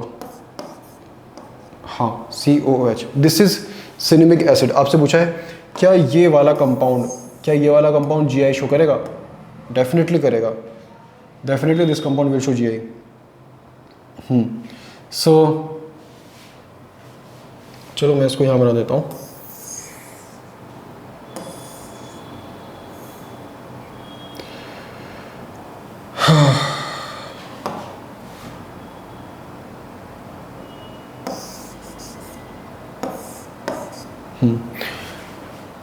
पहले मैं दोनों हाइड्रोजन को सेम साइड पे लगाऊंगा, दोनों हाइड्रोजन को पहले मैं सेम साइड पे लगाऊंगा।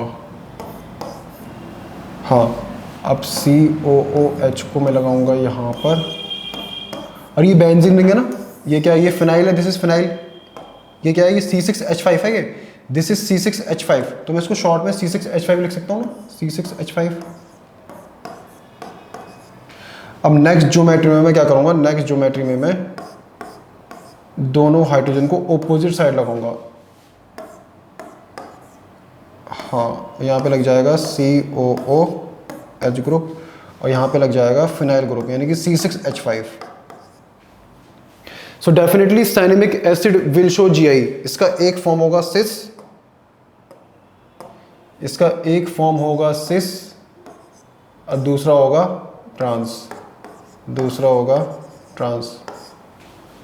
होगा ट्रांस। इसके सिस फॉर्म को हम बोलते हैं मैलिक एसिड, इसके सिस फॉर्म को हम बोलते हैं malic acid.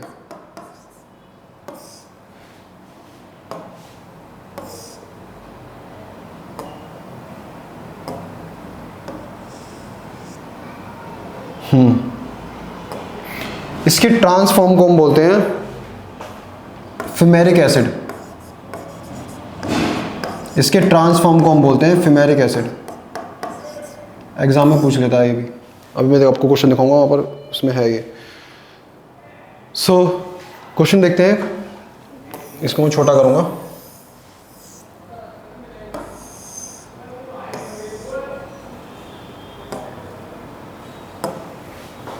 Now observe this question, simple question है, यही है। हाँ, आपसे पूछा है मैलिक एसिड एंड फिमेरिक एसिड, जे में आया है ये, IIT में। फिमेरिक एसिड्स आर क्या चेन आइसोमर्स है, नहीं। क्या फंक्शन आइसोमर्स है, नहीं। कैसा आइसोमर्स है, ज्योमेट्रिकल आइसोमर्स। इसके सिस फॉर्म को मैलिक एसिड क्या होता है, सिस फॉर्म होता है, फिमेरिक एसिड ट्रांसफॉर्म होता है। दिख रहा है आपको यहाँ पर, दिस इज, ये क्या है, ये सैनेमिक एसिड है। सैनेमिक एसिड के सिस फॉर्म को बोलते हैं मैलिक एसिड, ट्रांसफॉर्म को बोलते हैं फिमेरिक एसिड। हाँ चलो 2-3 बार बता दिया। So observe this one.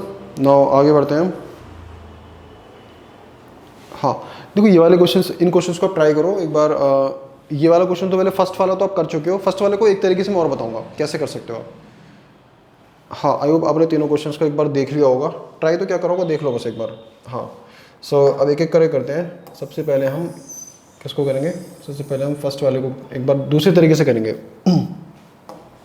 कैसे करोगे आप, मुझे बताओ। आपसे पूछा है find total number of geometrical isomers in this compound. इस कंपाउंड में टोटल कितने ज्योमेट्रिकल आइसोमर्स बनेंगे। वैसे तो मैंने इसको कराया था, यहाँ पर टोटल 4 ज्योमेट्रिकल आइसोमर्स बनेंगे।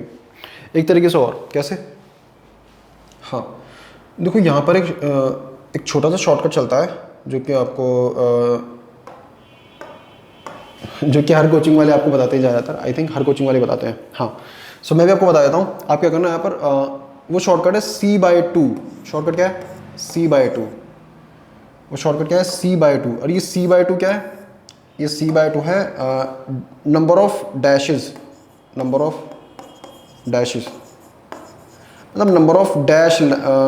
ऑफ डैशेस मतलब कहने का मतलब क्या है कि जैसे इस वाले को देखो, यहाँ पर देखो कितने कार्बन है, 1 2 3 कार्बन है।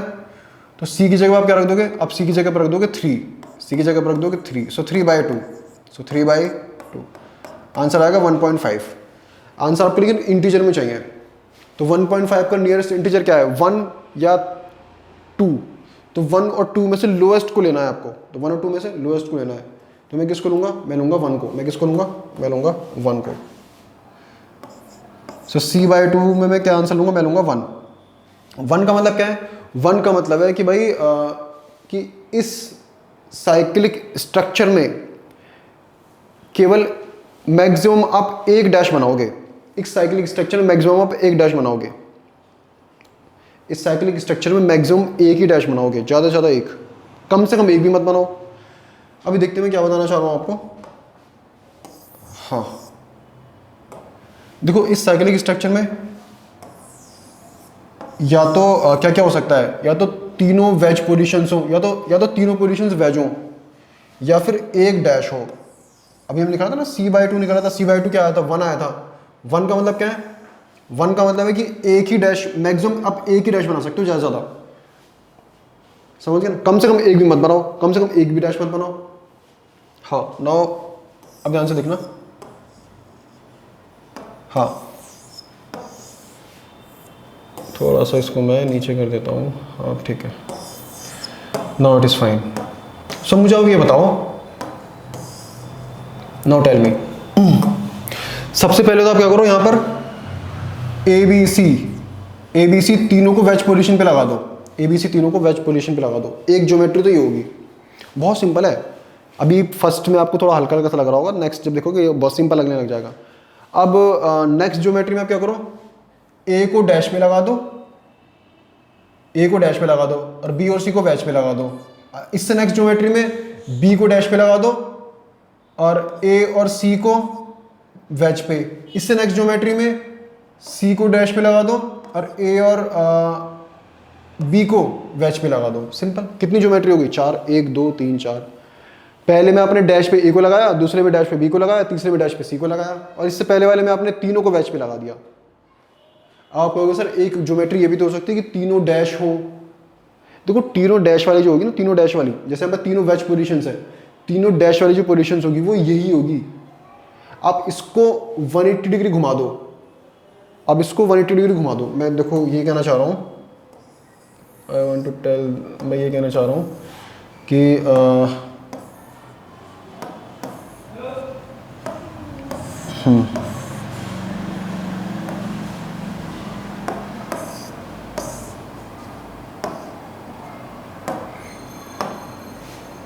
ABC, आप इसको 180 डिग्री घुमा दो तो ये यही बन जाएगी। दोनों स्ट्रक्चर आइडेंटिकल हैं, these two structures are identical, दोनों स्ट्रक्चर आइडेंटिकल हैं। IDENTICL, दोनों स्ट्रक्चर्स आइडेंटिकल है। डैश देखो, वेज का मतलब क्या है, वेज का मतलब प्लेन से बाहर, और डैश का मतलब प्लेन के अंदर, प्लेन के अंदर घुसी हुई। ये तो वेज और डैश आपको पता होगा ना। वेज का मतलब प्लेन के बाहर, प्लेन के बाहर परपेंडिकुलर भी हो सकता है, नहीं भी हो सकता। यहाँ तो नहीं होगा क्योंकि sp3 है, sp3 का एंगल 109.5 डिग्री होता है। वेज का मतलब प्लेन से बाहर, मतलब बोर्ड के प्लेन में नहीं है, बोर्ड के प्लेन से बाहर है, कुछ इस तरीके से। आप ऐसे ले लो, ऐसे ऐसे ले लो, समझ गए ना। और डैश का मतलब प्लेन के अंदर। अभी देखो ये प्लेन में है, अभी देखो ये प्लेन में है, इसको ऐसे कर दो तो प्लेन के अंदर हो गया, प्लेन के अंदर। सो आई होप आपको क्लियर हो गया होगा। कहने का मतलब है कि जब भी आप कंपाउंड को घुमाओगे तो डैश बन जाएगा वेज, वेज बन जाएगा डैश। तो चेक कर लेना, दोनों स्ट्रक्चर आइडेंटिकल होंगी। अब इसको चेक करो, इसको 180 डिग्री घुमाओ, अगर इन दोनों में से कोई स्ट्रक्चर रिपीट हो रही है तो समझ लो वो उसके आइडेंटिकल है। रिपीट नहीं होने की, 4 ही बनेंगी इसमें, समझ गए ना, रिपीट नहीं होने की। So total 4 geometrical isomers are possible. So इसमें कितने ज्योमेट्रिकल आइसोमर्स हैं, कितने ज्योमेट्रिकल आइसोमर्स पॉसिबल है, 4। सो 4 GI पॉसिबल। हाँ अब नेक्स्ट में मैं क्या करूँगा, अब देखो नेक्स्ट केस में मैं करूँगा, बहुत सिंपल है। अब नेक्स्ट केस में मैं C की जगह पर B को लगा दूंगा, C की जगह पर B को, मतलब 2 सेम ग्रुप हो गए। C की जगह मैं क्या लगा दूंगा, मैं C की जगह पर B को लगा रहा हूँ। C की जगह C को हटा रहा हूँ मैं जहाँ जहाँ C है मैं सबको सारे C को हटा रहा हूँ। C की जगह मैं क्या लगा रहा हूँ, B। यहाँ भी B लगा रहा हूँ मैं, यहाँ भी B लगा रहा हूँ, यहाँ भी B। अब देखो कौन सा स्ट्रक्चर रिपीट हो गया, ये वाला स्ट्रक्चर देखो रिपीट हो गया। ये दोनों स्ट्रक्चर सेम है, ये वाला और ये वाला, दोनों स्ट्रक्चर सेम है। देख लो, आप चेक कर लो, A B B B B दोनों स्ट्रक्चर सेम है, तो इसको हटा देता हूँ मैं, रिपीट थोड़ा करना है हमको। तो टोटल कितने GI पॉसिबल्स है? एक यहाँ भी लगा दो आप, सॉरी बी यहाँ भी लगा दो, हाँ। टोटल कितने GI पॉसिबल है? 1 2 3। तो इस कंपाउंड के टोटल 3 GI पॉसिबल्स हैं। अब देखो एग्जाम में क्वेश्चन कैसे आएगा, एग्जाम में क्वेश्चन ऐसे आएगा, एग्जाम में आपको दे देगा ए की जगह पे दे देगा Cl और बी की जगह पे दे देगा ब्रोमीन, दोनों बी की जगह पे क्या दे देगा? ब्रोमीन, और आपसे बोलेगा यहाँ पे लिख देगा Cl, यहाँ लिख देगा ब्रोमीन, और आपसे बोलेगा कि भाई बताओ कि इस कंपाउंड की कितनी ज्योमेट्री पॉसिबल है, या कुछ और दे देगा Cl की जगह पर, आपको Cl की जगह पर दे देगा CH3, यहाँ पर CH3 है और यहाँ पर सपोज OH है और यहाँ भी OH है, और आपसे बोल देगा कि बताओ इस कंपाउंड की कितनी ज्योमेट्रिकल आइसोमर्स पॉसिबल है, तो 3 पॉसिबल्स है, देख लेना। मैंने एक जनरल केस लिया है, मैं ये जो ले रहा हूँ मैं ये जनरल केस ले रहा हूँ, जैसे सपोज एक क्वेश्चन ऐसे आ जाए, और आपसे पूछे, मैं यहाँ पर चलो एक क्वेश्चन आपको दिखाई देता हूँ, और यहाँ पर सपोज लगाओ CH3 लगाओ, यहाँ पर एक और CH3 लगाओ, और यहाँ पर एक और CH3 लगाओ। सपोज एक क्वेश्चन आपको ऐसे गिवन हो क्वेश्चन, और सपोज कोई एक और क्वेश्चन हो, मान लो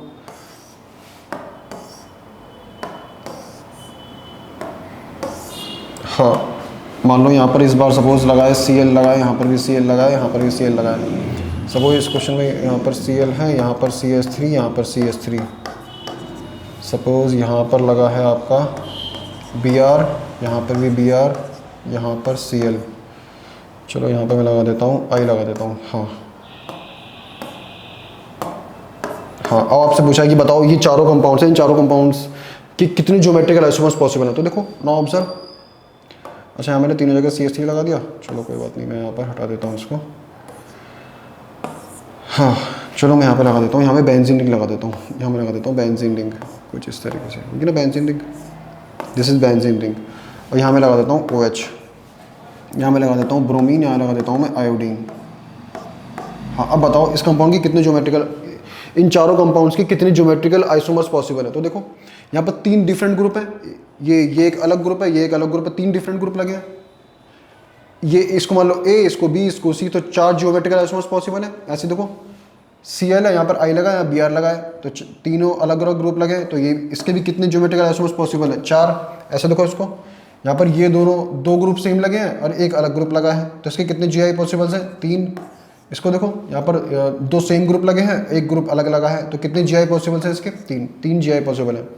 सो इस तरीके से क्वेश्चन आपको दे सकता है, इस तरीके से आपको क्वेश्चन दे सकता है। सो मैं इसको हटा देता हूँ। हाँ अब देखो, अब मैं क्या कर रहा हूँ, मैं यहाँ पर तीनों को सेम कर देता हूँ, मैं इस A को हटा देता हूँ, मैं इस A की जगह पर B लिख देता हूँ। तीनों ग्रुप सेम, कहने का मतलब क्या है? तीनों ग्रुप सेम।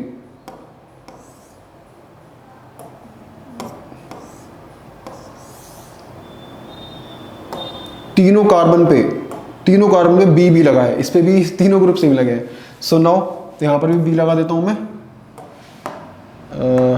यहाँ पर भी मैं B लिख देता हूँ, यहाँ पर भी B, यहाँ पर भी B। हाँ अब देखो कौन सा स्ट्रक्चर रिपीट हो गया, ये दोनों स्ट्रक्चर्स कैसे हैं? आइडेंटिकल, इसको हटा दो, दोनों स्ट्रक्चर सेम है। सो अब ये दोनों तो अलग अलग है, ये दोनों तो अलग अलग है। हाँ सो इस कंपाउंड की कितनी GI पॉसिबल है? इस कंपाउंड के 2 GI पॉसिबल्स हैं, सो 2 GI पॉसिबल। सो ये क्वेश्चन तो मैं आपको करा चुका हूँ, एक बार मैंने दोबारा से दूसरे तरीके से आपको बता दिया, इस तरीके से भी कर सकते हो। हाँ सो नेक्स्ट क्वेश्चन देखते हैं हम। नेक्स्ट क्वेश्चन आपका ये वाला है, कहाँ गया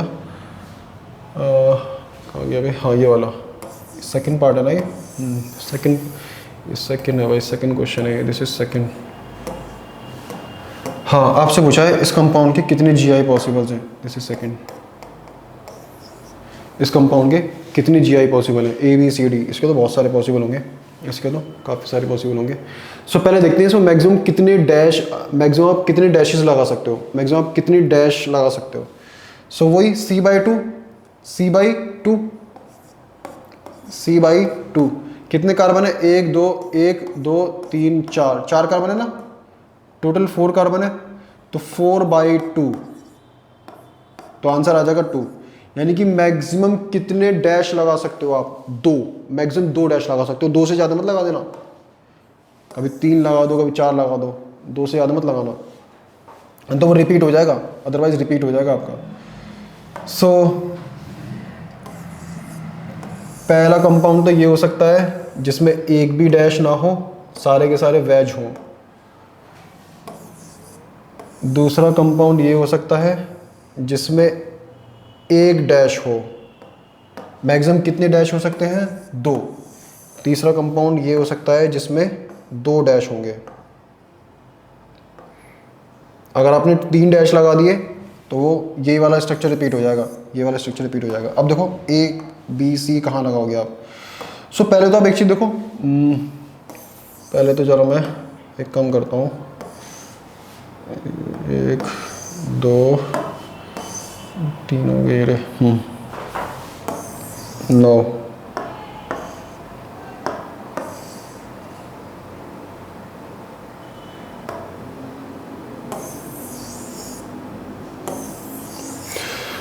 जरा मैं इसको एडजस्ट कर लेता हूँ।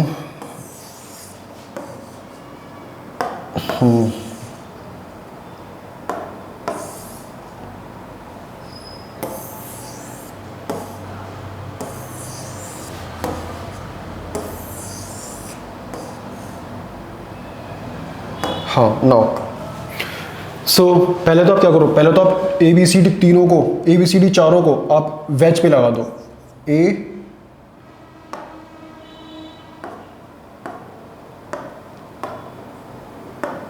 हाँ मैं ए बी सी डी चारों को वेज पे लगा देता हूँ। A B C D, B के बाद सी है, फिर उसके बाद डी है।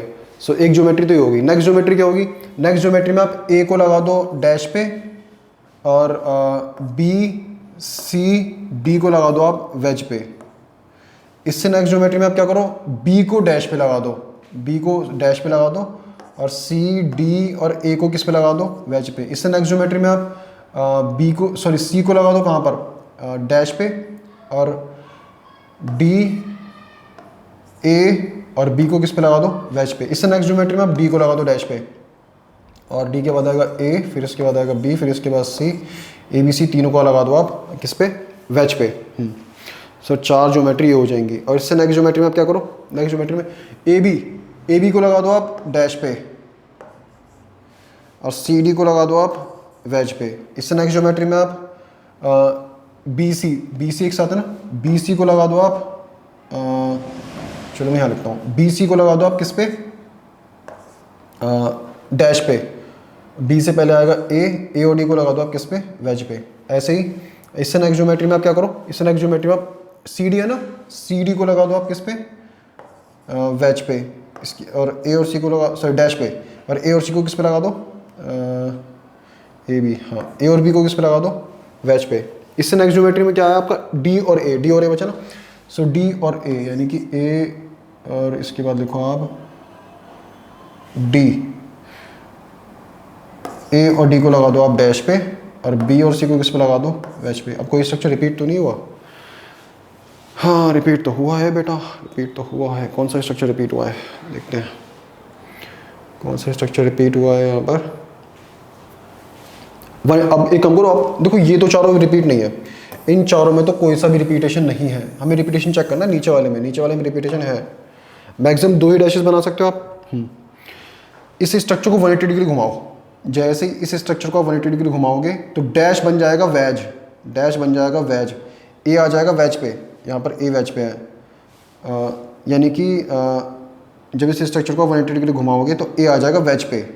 अभी तो ए डैश पे है, ए आ जाएगा फिर वेज पे, जैसे और बी भी किस पे आ जाएगा? वेज पे। बी यहाँ पर भी वेज में है, और सी अभी वेज पे है और सी आ जाएगा डैश पे। डी वेज पे है, डी आ जाएगा डैश पे। सो ये वाली स्ट्रक्चर रिपीट हो जाएगी। जब आप इसको 180 डिग्री घुमाओगे तो ये वाली स्ट्रक्चर रिपीट हो जाएगी। डैश बन जाएगा वेज, वेज बन जाएगा डैश। अब देख लो ए यहाँ पर किस पे है? वेज डैश पे। यहाँ पर ए किस पे आ गया? वेज पे। बी को देख लो, बी किस पे है? डैश पे। जैसे 180 डिग्री आप घुमाओगे बी डैश पे बी आ जाएगा डैश पे, सॉरी इसमें वेज पे, देखो वेज पे आ गया। सी को देख लो, सी अभी किस पे है? वेज पे। जैसे आप इसको 180 डिग्री घुमाओगे सी किस पे आ जाएगा? डैश पे, देखो डैश पे आ गया। डी को देख लो, डी अभी किस पे है? वेज पे। जैसे आप इसको 180 डिग्री घुमाओगे डी किस पे आ जाएगा? डैश पे आ जाएगा। सो ये वाली स्ट्रक्चर क्या हो गई, रिपीट हो गई, इसको हटा दो। ये दोनों स्ट्रक्चर कैसे हैं, आइडेंटिकल। नाउ अब इन दोनों को देखो, जब इसको आप 180 डिग्री घुमाओगे तो ए अभी तो किस पे है, वेज पे, और 180 डिग्री घुमाने के बाद किस पे आ जाएगा, डैश पे, डैश पे आ गया। बी को देखो, बी अभी डैश पे है, वेज पे आ जाएगा। सी डैश पे है, वेज पे आ जाएगा। डी अभी किस पे है, वेज पे, डैश पे आ जाएगा। दोनों स्ट्रक्चर्स कैसी हो रही है, रिपीट। हटा दो इसको, इसको हटा दो। दोनों स्ट्रक्चर्स कैसी हो रही है, रिपीट। सो टोटल कितनी बनेंगी वे देख लेना यार भाई, 7 बनेंगी या 8 बनेंगी, क्योंकि मेरे पास आंसर तो इसका है नहीं मेरे। हाँ अभी हाँ 2 और बनेंगी, हाँ 2 और बनेंगी। अभी 2 और बन सकती हैं, 2 तो ये हो गई, 2 तो ये हो गई। अभी आई थिंक 2 और बन सकती हैं। कौन सी बन सकती है देखते हैं। हाँ कौन सी बन सकती है मैं आपको बताता हूँ। हाँ नेक्स्ट में आप क्या करो, इसको मैं नीचे बना देता हूँ। 1 डैश वाली में तो कोई और पॉसिबल नहीं है, 2 डैश वाली में और पॉसिबल्स हैं। 2 डैश वाली में ज्योमेट्री और भी पॉसिबल्स हैं। कौन कौन सी ज्योमेट्री और पॉसिबल है, आप क्या करो, अभी देखो दोनों डैश सेम साइड पे हैं, अभी दोनों डैश सेम साइड पे हैं। अब एक काम करो, इस वाले को तो डिलीट करो और इसको उठाकर इन दोनों को भी डायरेक्ट डिलीट करो, और इस वाले डैश को उठाकर इस वाले डैश को उठाओ। हाय हाय कैसे नहीं रहा, पूरा कॉपी हो गया। हाँ इसको उठाओ और इसको यहाँ लगा दो। कहाँ पे लगा दो, यहाँ पर। अब देखो दोनों डैश ओपोजिट पोजीशन पे हैं। पहले दोनों डैश सेम पोजीशन पे, पहले दोनों डैश मतलब आप कह सकते हो सेम साइड पे थे। अब दोनों डैश ओपोजिट साइड पे हैं। इसको मैं अभी डिलीट कर देता हूँ, बाद में लगाऊंगा। अब एक इसको उठाकर, अब एक वेज को उठाकर यहाँ लगा दो, दोनों वेज को मतलब ओपोजिट साइड। तो देखते हैं इसके कितने बनेंगे। पहले तो चलो मैं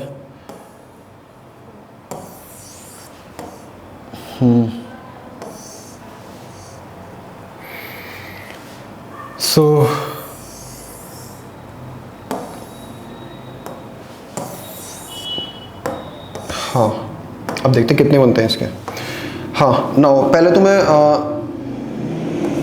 ए बी सी डी, पहले तो मैंने बी और डी को डैश पे लगाया। अब एक काम करो, ए को यहाँ से लिखना स्टार्ट करो, ए बी सी डी, क्योंकि ए बी सी डी तो एक साथ ही रहेंगे ना। ए के साथ मतलब ए के साथ ए के नेक्स्ट में बी होगा, बी के नेक्स्ट में सी होगा, सी के नेक्स्ट में डी होगा, डी के नेक्स्ट में ए होगा। ये याद रखना, इनकी पोजीशन एक्सचेंज मत कर देना। कभी ए के बाद सी लिख दो, ऐसा मत कर देना। अब एक काम करो, ए को यहाँ से लिखना स्टार्ट करो, ए बी सी डी। अब ए को यहाँ से लिखना स्टार्ट करो, ए बी सी डी। अब देखते हैं कौन सा स्ट्रक्चर रिपीट हो रहा है। रिपीट तो हो रहा है, कौन सा हो रहा है देखते हैं। 180 डिग्री घुमाने से पता लगेगा। इसको घुमाते हैं, किसको घुमाते हैं, इसको 180 डिग्री घुमाओ। एक काम करो, इसको घुमाते हैं। जब इसको आप 180 डिग्री घुमाओगे तो सी अभी किस पे है, वेज पे, सी बन जाएगा डैश, सी बन जाएगा डैश। तो कहाँ सी डैश पे बन रहा है, ये रहा सी डैश पे है। हाँ ये देखो ये वाला सी डैश पे बन रहा है। बी अभी डैश पे है तो बी बन जाएगा वेज, ये रहा बी वेज पे। ए अभी वेज पे है, ए बन जाएगा डैश 180 डिग्री घुमाने के बाद, ये रहा डैश। डी अभी डैश पे है, 180 डिग्री घुमाने के बाद डी बन जाएगा वेज, ये रहा वेज। अरे दोनों स्ट्रक्चर रिपीट हो रहे हैं। ये दोनों स्ट्रक्चर्स कैसे हैं, सेम है, दोनों स्ट्रक्चर्स रिपीट हो रहे हैं। सो एक को हटा दो। अब इन दोनों को देखो, इसको हाँ इसको देखते हैं पहले। इसको जब आप 180 डिग्री घुमाओगे तो ए अभी डैश पे है, ए आ जाएगा वेज पे, ये आ गया वेज पे। बी अभी वेज पे है, बी आ जाएगा डैश पे, बी आ गया डैश पे। सी अभी डैश पे है, सी आ जाएगा वेज पे, सी आ गया वेज पे। डी अभी वेज पे है, डी आ जाएगा डैश पे। दोनों स्ट्रक्चर्स कैसे हैं, आइडेंटिकल। ये दोनों स्ट्रक्चर्स कैसे हैं, आइडेंटिकल। तो इसको हटा दो, इसको मैं हटा दे रहा हूँ, इसको मैं हटा देता हूँ। बस ये बनेंगे। कितने बन रहे हैं, गिन लो कितने बन रहे हैं भाई, इतने बनेंगे मेरे ख्याल से। इतने अरे देख लेना भाई, मेरे पास का कोई आंसर वगैरह नहीं है, मेरे पास का आंसर वगैरह नहीं है। आप देख लेना, आप चेक कर लेना। 4 9 बनेंगे, कितने 9, टोटल 9 पॉसिबल्स हैं, टोटल 9। यहाँ तो रिपीट, इन दोनों में तो रिपीट नहीं हो रहा ना, मैं एक बार चेक कर। नहीं इन दोनों में रिपीट नहीं है, नहीं इन दोनों में रिपीटेशन नहीं है। ए डैश वेज पे है, डैश पे बन जाएगा। बी डैश पे है, वेज पे नहीं, बी यहाँ पर भी डैश पे नहीं, रिपीट नहीं हो रहे। ये तो रिपीट हो ही नहीं रहे। टोटल कितने ज्योमेट्रिकल आइसोमर्स पॉसिबल है, total 9 geometrical isomers are possible. 3 2 5 5 और 4 9, total 9 geometrical isomers are possible. हाँ, सो आई होप आपकी क्लियर हो गया होगा। नाउ अब मैं एक काम करता हूँ, मैं सी को हटाकर मैं सी की जगह पर बी लगा देता हूँ। मैं सी की जगह पर बी लगा देता हूँ। जहाँ जहाँ पर सी लिखा है मैं उसको हटाकर क्या लगा दे रहा हूँ, बी। हटाओ सी को हटाओ, सी को हटाओ, सी को हटाओ, यहाँ पर भी सी को हटाओ, सी को हटाओ। और कहाँ है, ये रहा सी, ये रहा सी, ये रहा, ये हट गया। और कहीं तो नहीं। अब सी की जगह पे क्या लगा दो, बी। तो यहाँ पर बी लगा दो, यहाँ पर भी बी लगा दो, यहाँ पर भी बी लगा दो, यहाँ पर भी बी लगा दो, यहाँ पर भी बी लगा दो। अरे कैमरा चल रहा है ना, चल तो रहा है। 35% रह गई यार बैटरी। यहाँ पर भी बी लगा दो, यहाँ पर भी बी लगा दो, यहाँ पर भी बी, यहाँ पर भी। अब देखते हैं कौन कौन सा स्ट्रक्चर रिपीट हो रहा है, देख लो। हाँ देखो, ये दोनों स्ट्रक्चर्स कैसे हैं, आइडेंटिकल। दोनों स्ट्रक्चर्स आइडेंटिकल है, चेक कर लो आप। दोनों बी किस पर है, एक बी वैच पे, दूसरा बी डैश पे। एक बी वैच पे, दूसरा डैश पे। ए यहाँ पर वैच पे है, यहाँ पर भी ए वैच पे है। डी वैच पे है यहाँ पर, डी भी यहाँ पर किस पे, वैच पे। दोनों स्ट्रक्चर्स कैसे है, आइडेंटिकल। तो मैं एक को हटा दे रहा हूँ, दोनों स्ट्रक्चर्स आइडेंटिकल है। इन दोनों को चेक करो, बी किस पे है, डैश पे, यहाँ पर भी बी डैश पे है। और यहाँ पर देखो, यहाँ पर ए किस पे है, ए के सामने। ये दोनों तो अलग अलग है भाई, ये दोनों अलग अलग है। बी यहाँ पर 180 डिग्री घुमाओगे तब भी आपको ये दोनों आइडेंटिकल नजर आएंगे। देखो चेक करने का, चेक कैसे करोगे आप, एक तो डायरेक्टली चेक कर लो और दूसरा 180 डिग्री घुमाकर चेक कर लो। दोनों तरीके से चेक करके देख लो। अगर दोनों तरीके से कोई भी स्ट्रक्चर क्या आ रहा है, आइडेंटिकल आ रहा है, तो फिर हटा दो, फिर उसको आइडेंटिकल रिपीट थोड़ा ना करना है हमको। तो यहाँ पर देखो बी डैश पे है, यहाँ पर भी बी डैश पे है, और दूसरा भी किस पे है, वैच पे, दूसरा भी वैच पे है, सही करेक्ट। यहाँ पर देखो ए हमारा किस पे है, वैच पे, यहाँ पर ए डैश पे है, यहाँ पर डी डैश पे है, सॉरी यहाँ पर डी वैच पे है, यहाँ पर डी वैच पे है, सॉरी यहाँ पर डी डैश पे है। तो देखने में तो अभी ये आइडेंटिकल नहीं लग रहे। अब एक काम करो, 180 डिग्री घुमा कर देखो, जाओ 180 डिग्री घुमाओगे तो एक बी आ जाएगा डैश पे, एक बी आ जाएगा वैच पे। तो बी को तो चेक मत करो, आप ए और डी को चेक करो। जब इसका 180 डिग्री घुमाओगे तो ए किस पे है अभी, वैच पे, तो ए आ जाएगा डैश पे, ए आ गया डैश पे। और डी अभी डैश पे है, और डी आ जाएगा वैच पे, डी आ गया वैच पे। बिल्कुल दोनों स्ट्रक्चर्स कैसे हैं, आइडेंटिकल हैं। तो एक को हटा दे रहा हूँ, दोनों स्ट्रक्चर्स कैसे हैं, आइडेंटिकल। सो मैं एक को हटा दे रहा हूँ। हाँ अब एक काम करो, अब इन तीनों में चेक करो भाई, आइडेंटिकल तो नहीं है कोई, नहीं इसको तो हटाओ, ये तो सबसे अलग है। इन दोनों में चेक करो, इन दोनों में चेक करो। यहाँ पर दोनों भी किस पे है, एक भी वैच पे, दूसरा भी डैश पे, एक दोनों भी यहाँ पर नहीं, ये तो भाई अलग अलग है, दोनों अलग अलग है। कैसे, एक भी वैच पे है, दूसरा डैश पे, यहाँ पर एक दोनों भी किस पे है, डैश पे, तो अलग अलग है। जब इसको आप देखो डायरेक्टली देख लो, डायरेक्टली देखने में भी आपको दोनों आइडेंटिकल नहीं लग रहे, और 180 डिग्री घुमाकर भी देख लो। जब इसको 180 डिग्री घुमाओगे ना तो दोनों भी किस पे आ जाएंगे, दोनों भी वैच पे आ जाएंगे। तो एक भी, तो यहाँ पर तो एक भी वैच पे है, दूसरा भी डैश पे है, तब भी दोनों कैसे आएंगे, अलग अलग आएंगे। सो दोनों स्ट्रक्चर्स कैसे आएंगे, सो दोनों ज्योमेट्री कैसी है, दोनों ज्योमेट्री अलग अलग है। सो 4 और 3 7, टोटल 7, मेरे हिसाब से 7 बन रहे हैं भाई। चेक कर लेना भाई, देखो हो सकता है आंसर ये गलत हो। मेरे पास आंसर नहीं है इसके, आंसर चेक कर लेना। इसके नहीं है, इसके आंसर्स नहीं है मेरे पास। So total 7 geometrical isomers are possible, total 7, 4 और 3 7। हाँ अब मैं एक काम करता हूँ, नेक्स्ट केस में अब नेक्स्ट कंपाउंड में मैं क्या करूँगा, मैं डी की जगह पर भी मैं डी की जगह पर ले लूँगा बी। अब 3 3 बी हो गए, 3 3 बी हो गए। अब डी की जगह मैंने क्या ले लिया, डी की जगह पर ले लूँगा बी। इस डी को हटाओ, और कहाँ है डी, इस डी को हटाओ, यहाँ पर ये रहा डी, इस डी को हटाओ, इस डी को हटाओ, यहाँ पर इस डी को हटाओ, यहाँ पर इस डी को हटाओ, यहाँ पर ये रहा इस डी को हटाओ। डी की जगह पे क्या लिख दो, B. So B B B B B B, और यहाँ पर भी बी। अब देखो भाई कौन सा स्ट्रक्चर रिपीट हो रहा है, डेफिनेटली रिपीट, इन दोनों में से तो रिपीट हो रहा है डेफिनेटली। देखो यहाँ पर ये दोनों स्ट्रक्चर्स कैसे हैं, सेम है, दोनों स्ट्रक्चर्स सेम है। यहाँ पर देखो, यहाँ पर इन दोनों में एक बी तो डैश पे है और 2 बी वैच पे है। यहाँ पर भी एक बी डैश पे है, 2 बी वैच पे है, और यहाँ पर देखो ए वैच पे है, यहाँ पर भी ए वैच पे है। सो दोनों स्ट्रक्चर्स कैसे हैं, आइडेंटिकल। सो मैं इसको हटा देता हूँ, रिपीट हो ना करना हमको, इसको मैं हटा देता हूँ। हाँ अब ये दोनों तो अलग अलग ज्योमेट्री, ये दोनों ज्योमेट्री कैसी है, डिफरेंट। इसको तो चेक करना ही नहीं है। इसको करना है, इन दोनों को चेक करो, इसको चेक नहीं करना है, ये तो सबसे अलग है, ये सबसे अलग ज्योमेट्री है। अरे गलती से हट कैसे गई है, ये सबसे ये ज्योमेट्री सबसे अलग है, तो इसको आपको चेक करने की ज़रूरत ही नहीं है। इन दोनों को चेक करो, यहाँ पर देखो यहाँ पर ए डैश पे है, यहाँ पर ए वैच पे, भाई डेफिनेटली ये दोनों ज्योमेट्री सेम है। कैसे? अभी देखने में तो नहीं लग रही, अब इसको 180 डिग्री घुमाओ, जब इसको 180 डिग्री घुमाओगे तो ए आ जाएगा डैश पे, ये वाला ए भी डैश पे है, और बी आ जाएगा वेज पे, सर बी आ जाएगा डैश पे, ये रहा बी डैश पे, और ये दोनों भी आ जाएंगे वेज पे, ये दोनों भी वेज पे हैं। डेफिनेटली दोनों स्ट्रक्चर्स हो जाएंगे आइडेंटिकल। अरे इसको 180 डिग्री घुमाओ ना, जिससे आप इसको 180 डिग्री घुमाओगे तो ए आ जाएगा डैश पे, ये भी ए डैश पे है, और बी आ जाएगा डैश पे, ये भी बी डैश पे है, और ये दोनों भी आ जाएंगे वेज पे, और ये दोनों भी वेज पे हैं। सो दोनों स्ट्रक्चर्स कैसी हैं? आइडेंटिकल। दोनों स्ट्रक्चर्स कैसी हैं? Identical. So total 5 geometrical isomers are possible. इसकी 5 ज्योमेट्री पॉसिबल हैं, 5। सो नेक्स्ट मैं केस लेता हूँ एक और। अब नेक्स्ट में मैं क्या करूँगा, नेक्स्ट में इस ए को हटाकर ए की जगह पर भी क्या लगा दूंगा? बी लगा दूंगा। ए की जगह पर भी क्या लगा दूंगा? बी। अब चारों ग्रुप बी बी हैं, सो मैं यहाँ पर ए को हटा दे रहा हूँ, ए को हटा दो, जहाँ आपको ए दिखे ए को हटा दो, और ए की जगह पे क्या लगा दो? बी। तो यहाँ पर भी बी लगाऊंगा मैं, यहाँ पर भी बी लगाऊंगा मैं, यहाँ पर भी बी, यहाँ पर भी बी, यहाँ पर भी बी। अब दिख रहा है भाई ये दोनों स्ट्रक्चर्स कैसे हैं? आइडेंटिकल। हटा दो इसको, एक को हटा दो, मैं इसको हटा देता हूँ।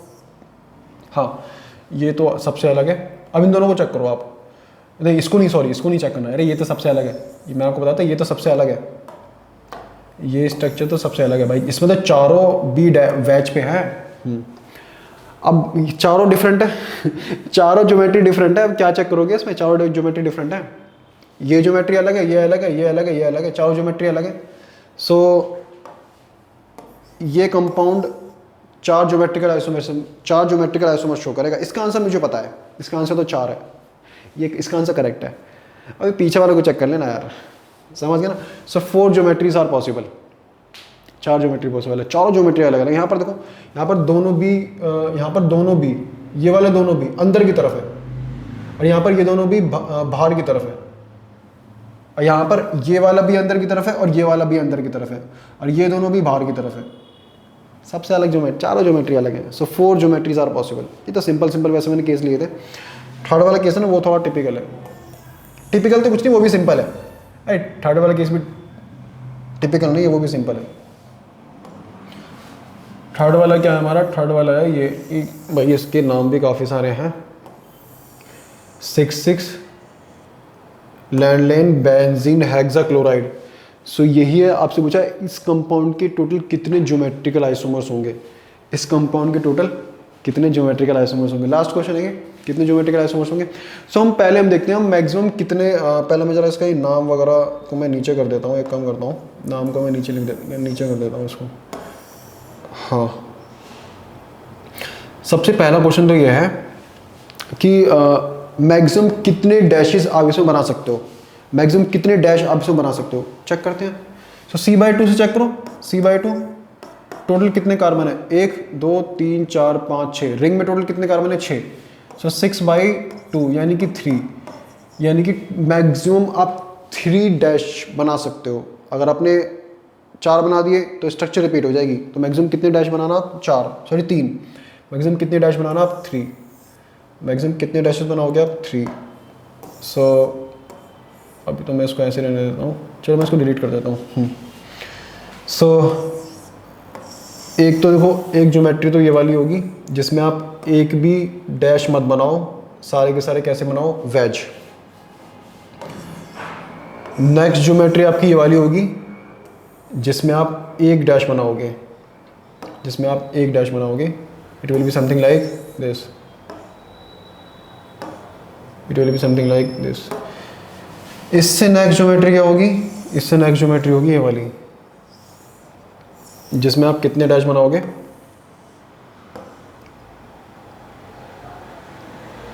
जिसमें आप 2 डैश बनाओगे।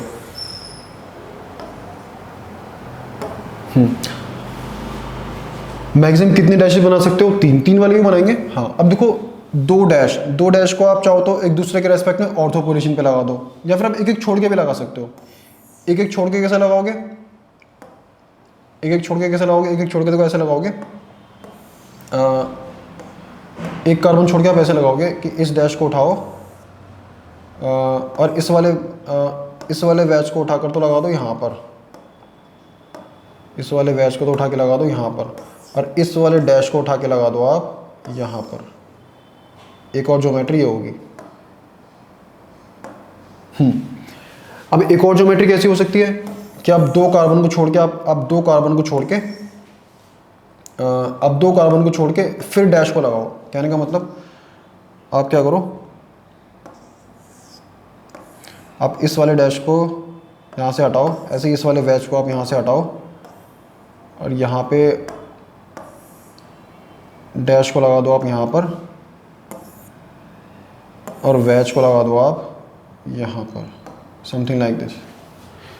सो तीन ज्योमेट्री ही होंगी, दो डैश वाली तीन ज्योमेट्री होंगी, दो डैश वाली तीन ज्योमेट्री होंगी। अब तीन डैश वाली ज्योमेट्री कैसी होगी, देखो तीन डैश वाली ज्योमेट्री कुछ इस तरीके से होगी। मैक्सिमम कितने डैशेस तक जा सकते हो आप, तीन। चार पे जाओगे तो रिपीट हो जाएगी। हाँ, तो तीन डैश को आप चाहो तो ऐसे लगा दो, और कैसे लगा सकते हो, एक छोड़ के लगा दो। आपने तो अभी 1 1 3 पे लगाया है, सॉरी 1 2 3 पे लगाया है। अब एक काम करो आप, एक छोड़ के लगा दो। कितने होंगे भाई,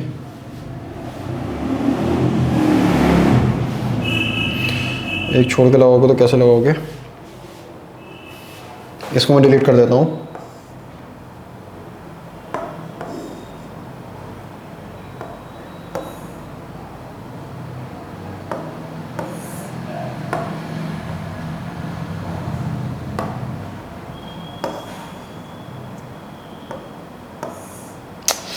क्या कर रहा है,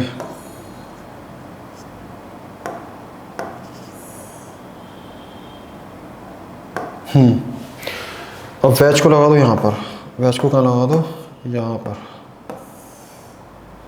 अब आपने दो को तो एक साथ लगा दिया, दो डैश को तो आपने एक साथ लगाया है और दो डैश को आपने एक कार्बन छोड़ के लगाया है। अब क्या करो, अब एक और ज्योमेट्री बनेगी इसकी। एक और ज्योमेट्री क्या बनेगी, एक और ज्योमेट्री ये बनेगी कि अब दो कार्बन को छोड़ के लगा दो, दो कार्बन को छोड़ के डैश पे लगा दो, दो कार्बन को छोड़ के, मतलब कहने का इसको उठाओ और इसको उठा के लगा दो यहाँ पर।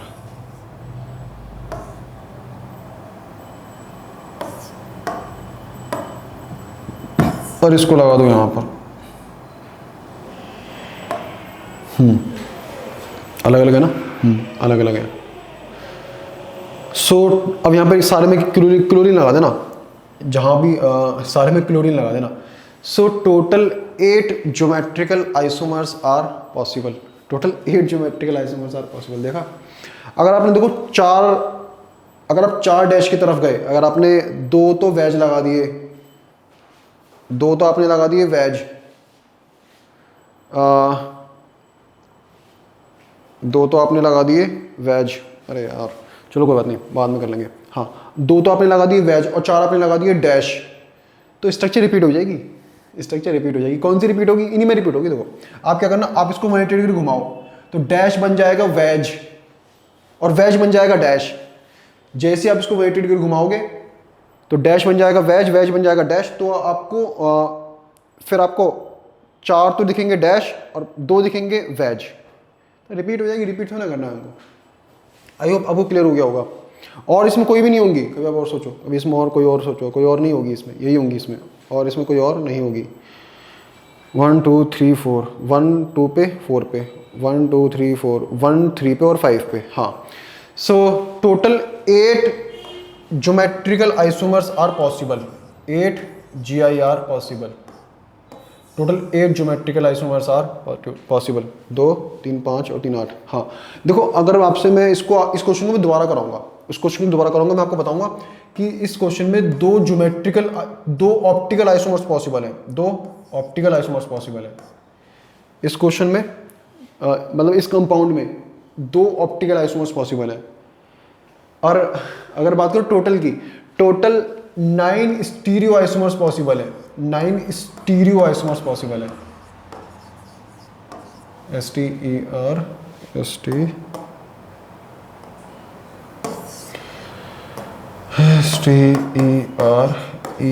stereo isomers are possible. Total 9 stereo isomers are possible in this problem. वो सब वैसे हम आगे देखेंगे। अभी तो केवल क्या पूछा है कि टोटल कितने ज्योमेट्रिकल आइसोमर्स पॉसिबल है। Total 8 geometrical isomers are possible. सारे में क्लोरीन लगा लेना यहाँ पे क्लोरीन, सारे में क्लोरीन लगा लेना। सो आई होप आपको ये क्लियर हो गया होगा। सो हमको तो इतना ही पढ़ना है और तो कुछ नहीं पढ़ना अभी, और तो हमको कुछ नहीं पढ़ना, बस हमको इतना ही पढ़ना है। So thank you very much, thank you very much. कोई भी डाउट हो आपको पता ही है कैसे पूछना है। Thank you very much.